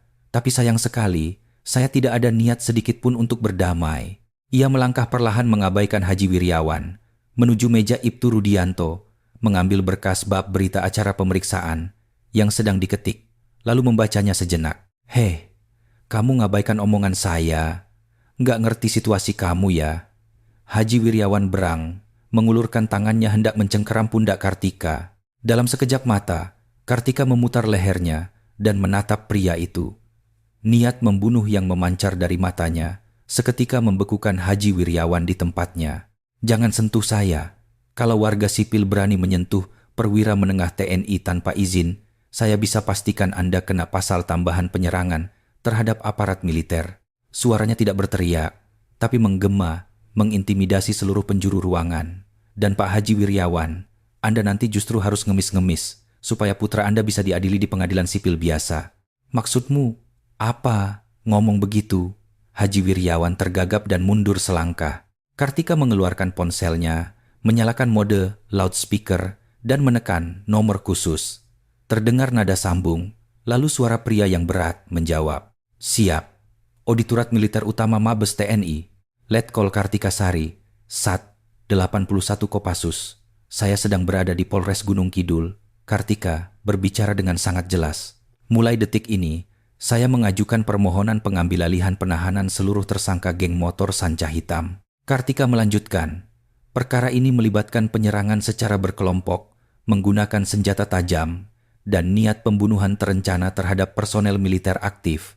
Oleh karena itu, yurisdiksinya bisa ditarik masuk ke ranah pidana khusus militer atau setidaknya disupervisi ketat oleh polisi militer. Jawaban sigap terdengar dari ujung telepon. Siap, Komandan. Mempertimbangkan bobot kasusnya, kami akan mengirimkan tim penyidik gabungan dari Pusat Polisi Militer Angkatan Darat, Puspomad. Surat koordinasi dengan kepolisian segera diterbitkan. Tersangka akan dibawa ke instalasi tahanan militer, Staltahmil, untuk pemeriksaan lebih lanjut. Terima kasih, Komando. Kartika menutup telepon dan menatap Haji Wiryawan. Dengar sendiri kan, hukum dan pengadilan militer jauh lebih kejam dan kaku daripada pengadilan sipil, apalagi jika tindakan anak bapak dikategorikan setara dengan aksi terorisme di masa damai. Saya bahkan tidak bisa membayangkan seberapa berat vonisnya nanti. Wajah Haji Wiryawan seketika berubah pasi seputih kertas. Pengadilan militer, seberapapun banyak uang yang ia miliki, dan sekuat apapun koneksi sipilnya, tembok institusi militer yang tertutup sangatlah mustahil untuk ditembus dengan amplop uang. Terlebih lagi, jika polisi militer yang langsung turun tangan, Jenderal Bintang 2, kenalannya pun tak akan berani ikut campur membela preman motor. Tunggu dulu Ibu Komandan. Kita bicarakan baik-baik. Sikap Haji Wiryawan berubah 180 derajat. Ia mencoba tersenyum canggung dan mendekat. Namun Kartika menarik garis tegas sedingin es. Walaupun dia bodoh dan nakal, dosa hampir membunuh orang tidak bisa dihapus begitu saja. Dan Bapak tadi minta 10 miliar kan? Uang sebanyak itu, mending Bapak tabung untuk uang jajan anak Bapak di penjara. Harga barang-barang di kantin penjara militer lumayan mahal loh. Para orang tua lain yang tadi ikut memaki langsung terdiam membatu. Frasa penjara militer menyuntikkan teror di benak mereka. Mereka tak lagi merengek, hanya saling tatap kebingungan, menyadari bahwa mereka telah menusuk sarang lebah beracun yang salah. Kartika menoleh pada Ibtu Rudianto.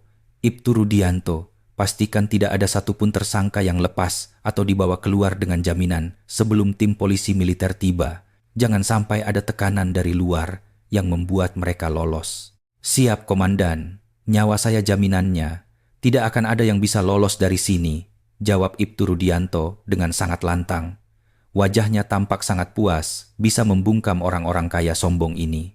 Kartika menatap tajam ke arah Haji Wiryawan dan kelompok orang tua itu sebelum akhirnya melangkah keluar dari Polres.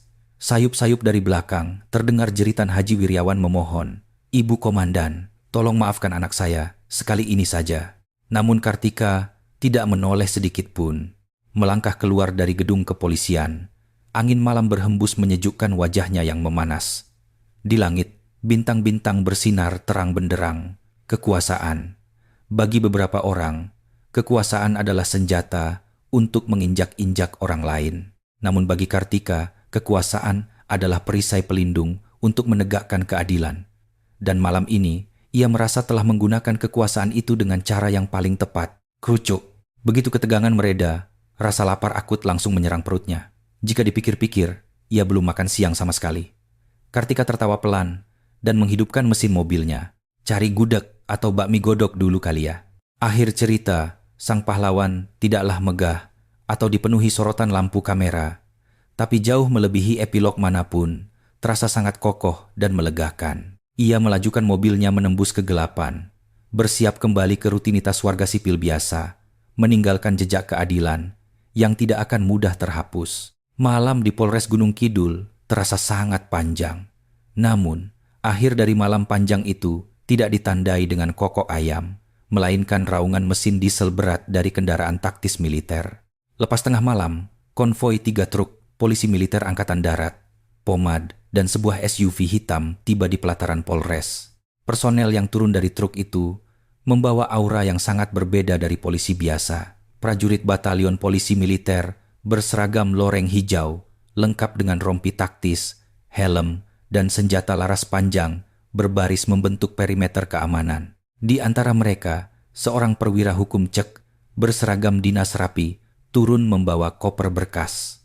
Orang tua para preman yang masih bergerombol di lobi bungkam 1000 bahasa. Kehadiran pasukan militer asli secara langsung meruntuhkan nyali mereka. Ini jelas bukan ranah yang bisa diselesaikan dengan jalur kekeluargaan atau pelicin. Ibtu Rudianto berlari menyambut dan memberi hormat. "Selamat malam, Komandan." Ibtu Rudianto, Polres Gunung Kidul. Proses administrasi penyerahan tersangka sudah siap. Perwira militer itu membalas hormat dengan wajah dingin. "Mayor Cakrendi Kusumah dari Auditorat Militer. Kami dikirim atas instruksi langsung untuk menindaklanjuti laporan Letkol Kartika Sari. Kami akan mengambil alih para tersangka sekarang." Pintu sel jeruji dibuka dan geng sanca hitam yang diborgol digiring keluar. Beberapa jam lalu mereka adalah penguasa jalan. Sekarang mereka lebih mirip sapi yang digiring ke tempat jagal. Terutama sang ketua, Bagas Kobra Wiryawan, yang kedua kakinya digips, diseret paksa oleh 2 anggota PM. Saat melihat ayahnya di lobi, ia meraung menangis. "Bapak, Pak, tolongin aku. Aku nggak mau dipenjara di tempat tentara. Pak, lakuin sesuatu. Bapak kan banyak duit." Namun Haji Wiryawan yang sombong pun kini tak bisa berbuat apa-apa. Nyalinya ciut ditatap tajam oleh para prajurit PM bersenjata api. Mengeluarkan amplop suap di sini sama saja dengan bunuh diri politik dan hukum. "Pak Haji," entah sejak kapan Kartika sudah berdiri di dekatnya, berbisik datar. Ia masih memakai jaket yang sama, namun auranya memancarkan supremasi mutlak sang pemenang. "Penjara militer juga tempat manusia hidup kok. Bedanya, di sana uang Bapak tidak laku, jabatan Bapak tidak diakui.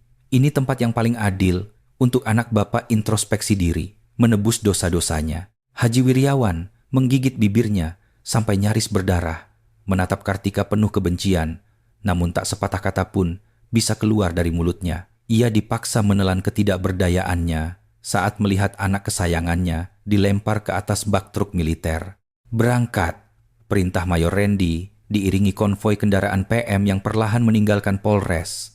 Lampu rem merah truk menjauh dan menghilang di telan malam, meninggalkan keheningan berat di halaman kantor polisi. Akar kejahatan telah dicabut sampai ke dasarnya. Keesokan paginya, seluruh penjuru Indonesia diguncang oleh berita insiden ini. Media sosial dan portal berita nasional dipenuhi oleh keyword Letkol Wanita Kopassus, Geng Moge Pantura, Kena Mental, dan penyelamatan dramatis anak ambulans. Rekaman helikopter berita, drone, yang meliput kemacetan panjang akibat geng tersebut diputar berulang-ulang di TV. Kartika yang menumbangkan preman sambil berkata, kekuatan digunakan untuk melindungi yang lemah, menjadi quote legendaris Bapak, Ibu, quotes, di seantero negeri. Sang pembaca berita membacakan narasinya dengan lantang. Kemarin sore, aksi main hakim sendiri dan persekusi jalanan oleh geng motor besar di jalur lintas selatan berhasil dihentikan oleh seorang perwira menengah Kopassus TNI AD yang kebetulan sedang melintas. Pihak berwenang menetapkan mereka sebagai tersangka berlapis, termasuk percobaan pembunuhan. Masyarakat menyambut langkah tegas ini dengan antusias. Efek sosialnya merambat luar biasa cepat. Netizen Indonesia yang terkenal dengan julukan Intel, open source, langsung melakukan doxing besar-besaran. Jejak digital Cobra dan kawan-kawannya terbongkar tuntas, mulai dari kasus perundungan, bullying di sekolah, mabuk saat mengemudi, hingga judi online. Terungkapnya fakta bahwa Bagas Cobra adalah anak pejabat daerah yang kaya raya, membuat sentimen, hukum tajam ke bawah, tumpul ke atas meledak, menuntut hukuman seberat-beratnya tanpa pandang bulu. Perusahaan konstruksi Haji Wiryawan menjadi target boikot massa. Harga saham perusahaannya anjlok dan KPK mulai mengendus adanya indikasi pencucian uang dari lobi-lobi proyeknya di daerah. Keadilan tidak hanya sekadar memenjarakan para preman, tetapi meruntuhkan seluruh sistem korup yang melindungi mereka. Kepala Kepolisian RI sampai turun tangan mengeluarkan maklumat pemberantasan geng motor secara nasional. Jalan JLS diperketat dengan patroli dan CCTV. Satu langkah berani dari seorang Kartika Sari telah memicu efek kupu-kupu yang membenahi tata tertib lalu lintas se-Indonesia. 3 hari setelah kejadian itu, di ruang perawatan RSUP Dr. Sarjito, Ayu akhirnya dipindahkan dari ICU ke ruang perawatan biasa. Selang oksigennya telah dilepas. Mata bulatnya terbuka berkedip-kedip menatap ibunya. Memang belum bisa banyak bicara, tapi tangan kecilnya menggenggam erat jari ibunya. Ayu sayang, ini ibu. Makasih ya nak, makasih karena sudah bertahan. Siti mencium dahi putrinya berulang kali sambil menangis bahagia. Ingatan mengerikan hari itu perlahan terbasuh oleh kehangatan tubuh putrinya. Tiba-tiba, seorang perawat masuk membawakan sebuah kotak kado kecil dan sepucuk surat. Ibu, tadi ada seorang wanita yang menitipkan ini. Saya suruh masuk tidak mau, dia buru-buru pergi. Siti dengan gemetar membuka kado itu. Isinya sebuah boneka, beruang mungil berbaju loreng, dan sebungkus permen vitamin anak-anak. Di dalamnya terdapat sebuah kertas memo, bertuliskan pesan singkat dengan tulisan tangan yang rapi dan tegas. Semoga Ayu lekas sembuh. Di dunia ini memang banyak orang jahat, tapi ingatlah bahwa jauh lebih banyak orang baik yang bersedia melindungi Ayu. Tumbuhlah jadi anak yang sehat dan kuat. Dari tante tentara yang lewat. Siti mendekap surat itu dan langsung berlari ke lorong rumah sakit. Namun lorong itu hanya diisi hiruk-pikuk dokter dan pasien. Sosok Kartika tak terlihat dimanapun. Ia benar-benar seperti angin. Datang membawa keajaiban, lalu pergi tanpa jejak. Siti berlari ke jendela dan melihat ke pelataran parkir bawah. Nun jauh di sana, sedan hitam usang itu tampak melaju perlahan meninggalkan area rumah sakit. Siti melambaikan tangannya sekuat tenaga sambil terisak. Terima kasih banyak. Anda adalah pahlawan keluarga kami. Di dalam kabin sedan, Kartika melirik kaca spion, melihat ke arah rumah sakit. Senyum hangat, jauh lebih santai dibanding hari-hari sebelumnya, menghiasi wajahnya. Semoga dia suka bonekanya. Ia mengeraskan volume radio yang memutar lagu pop Indonesia, hits. Masa cutinya tinggal beberapa hari lagi. Meski awal cutinya dihabiskan untuk menghajar geng motor, ia tak menyesalinya. Justru, rasa penat dan kejenuhan akan birokrasi rutinitas kerjanya hilang tak berbekas. Ponselnya berdering. Telepon dari Mayor Bima, rekan seangkatannya di akademi. "Heh, Ibu Komandan. Lu lagi di mana?" "Depan gerbang asrama sekarang dipenuhi fans dadakan, lo tahu nggak? Anak-anak SMA pada ngantre, mau ngasih coklat sama surat cinta. Balik sini lo, wajib gelar jumpa fans." Kartika tertawa lepas. "Sialan lu, males banget gue sama acara begituan. Entar gue lewat pintu belakang aja, lo tolong bukain." "Ya elah, masa pahlawan nasional masuk dari pintu belakang? Bapak Danjen udah nyiapin marching band no buat nyambut lo." "Ah, gila. Sumpah bikin cringe. Mending gue resign aja kalau gitu." Obrolan santai itu penuh canda tawa. Sedan tua itu meluncur cepat melintasi jalan pesisir JLS. Jalanan yang beberapa hari lalu kacau balau itu kini damai dan tertib. Kendaraan mengalir teratur dengan latar belakang deburan ombak pantai selatan yang menyilaukan ditimpa sinar matahari pagi. Kartika menurunkan kaca jendela mobilnya. Angin laut yang asin meniup anak rambutnya. Apa yang ia lindungi hari itu bukan sekadar lalu lintas darat. Ia melindungi satu nyawa mungil, menyelamatkan dunia seorang ibu, dan menegakkan batas kewarasan serta keadilan di dalam masyarakat. Yah, ini alasan kenapa gue jadi tentara. Kartika menginjak pedal gas, melesat ke depan. Liburannya belum berakhir, dan tugasnya menegakkan keadilan juga tak akan pernah berhenti. Bunga-bunga ilalang di pinggir jalan bergoyang, seolah melambaikan perpisahan pada sang perwira pelindung. Badai telah berlalu, dan dunia kembali pada rotasinya yang benar. Babak baru yang damai telah dimulai. Matahari sore kembali terbenam di ufuk barat pesisir selatan Jawa, menorehkan semburat ungu keemasan yang menakjubkan. Di bawah naungan mahakarya alam itu, mobil sedan letkol Kartika melaju dengan tenang. Bau anyir dan kebisingan aspal, pantura yang sempat menodai telah lenyap terbawa angin laut. Kartika melirik wajahnya sendiri melalui kaca spion.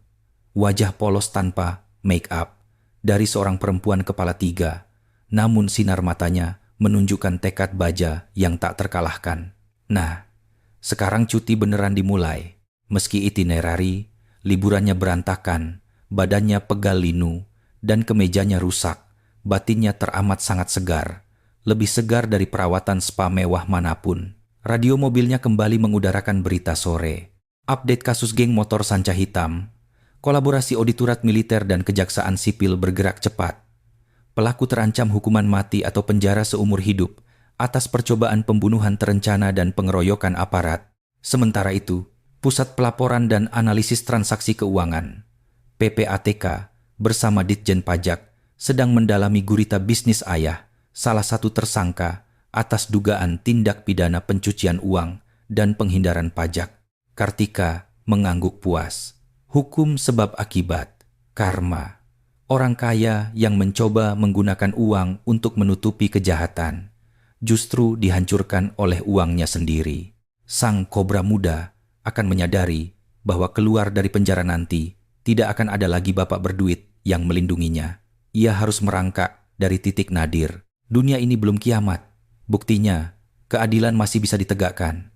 Kartika menepi di rest area pinggir tebing pantai yang indah. Ia keluar, bersandar di pagar pembatas, meresapi pemandangan lautan Hindia yang tanpa batas. Penyakit masyarakat seperti premanisme, arogansi kekayaan, dan apatisme tidak akan hilang dalam semalam. Hari ini, ia mencabut satu tumor kecil, tapi tumor lain pasti akan tumbuh di tempat lain. Gue bukan superhero, batin Kartika tersenyum getir. Gue cuma abdi negara.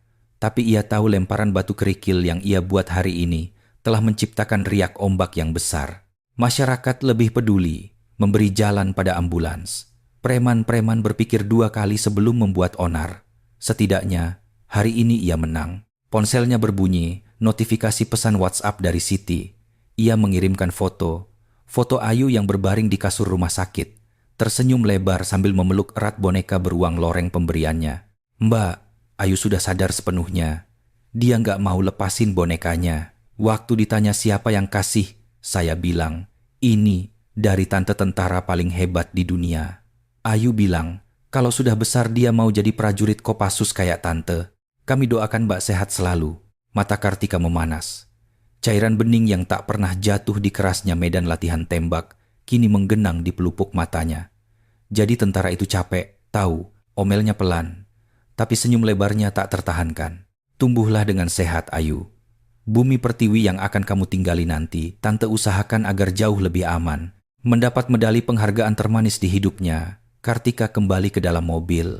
Tidak penting lagi apakah booking, penginapannya hangus atau tidak. Menggelar tenda di pinggir pantai atau tidur di pom bensin pun tak jadi masalah baginya. Selama hatinya damai, dimanapun ia berada adalah surga. Semboyannya, lebih baik pulang nama daripada gagal di medan laga. Hari ini maknanya berubah. Keadilan yang tampak mustahil pun bisa diwujudkan jika ada niat dan keberanian yang kuat. Mobil melaju menembus malam yang mulai merangkak turun. Tidak ada preman, tidak ada tangis ketakutan. Hanya ada aspal mulus dan angin malam.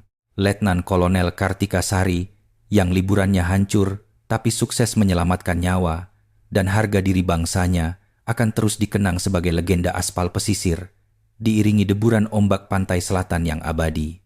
Lampu rem mobil sedannya menyala seperti suar pelita di kegelapan malam, menyisakan cahaya lama setelah mobil itu hilang di telan tikungan. Layar memudar perlahan, epilog muncul, epilog, kisah selanjutnya. 1 bulan kemudian, Bagas Kobra Wiryawan dan antek-anteknya di sidang pengadilan militer.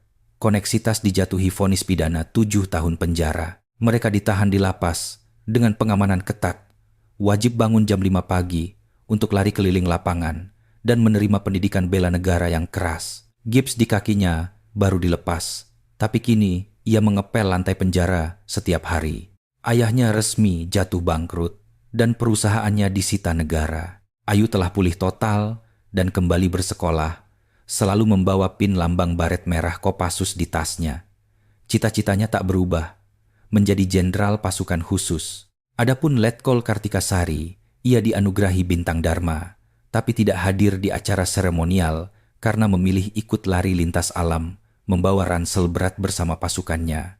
Ia masih mengendarai sedan tuanya, mampir ke warung pecel lele atau warkop di pinggir jalan.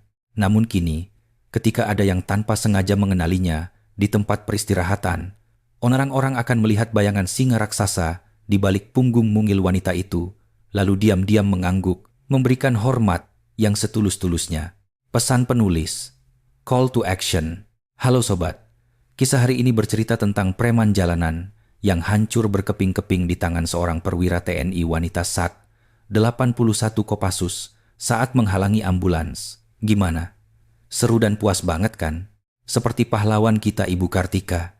Kekuatan sejati itu bukan dari otot yang diumbar, tato yang seram, atau suara knalpot motor yang berisik. Kekuatan sejati adalah keberanian melawan ketidakadilan dan kemauan melindungi yang lemah. Kadang, orang yang kelihatannya biasa aja justru pahlawan super yang sebenarnya. Jangan pernah menilai buku dari sampulnya.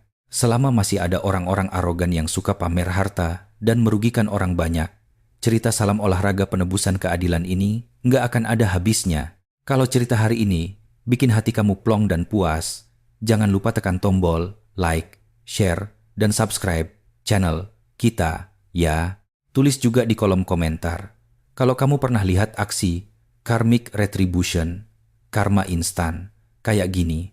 Atau cerita keadilan apa yang pengen kamu dengerin selanjutnya. Support, kalian bikin kita makin semangat meracik cerita yang lebih pecah dan mind-blowing. Sampai jumpa di cerita penuh aksi dan epic selanjutnya, Komando.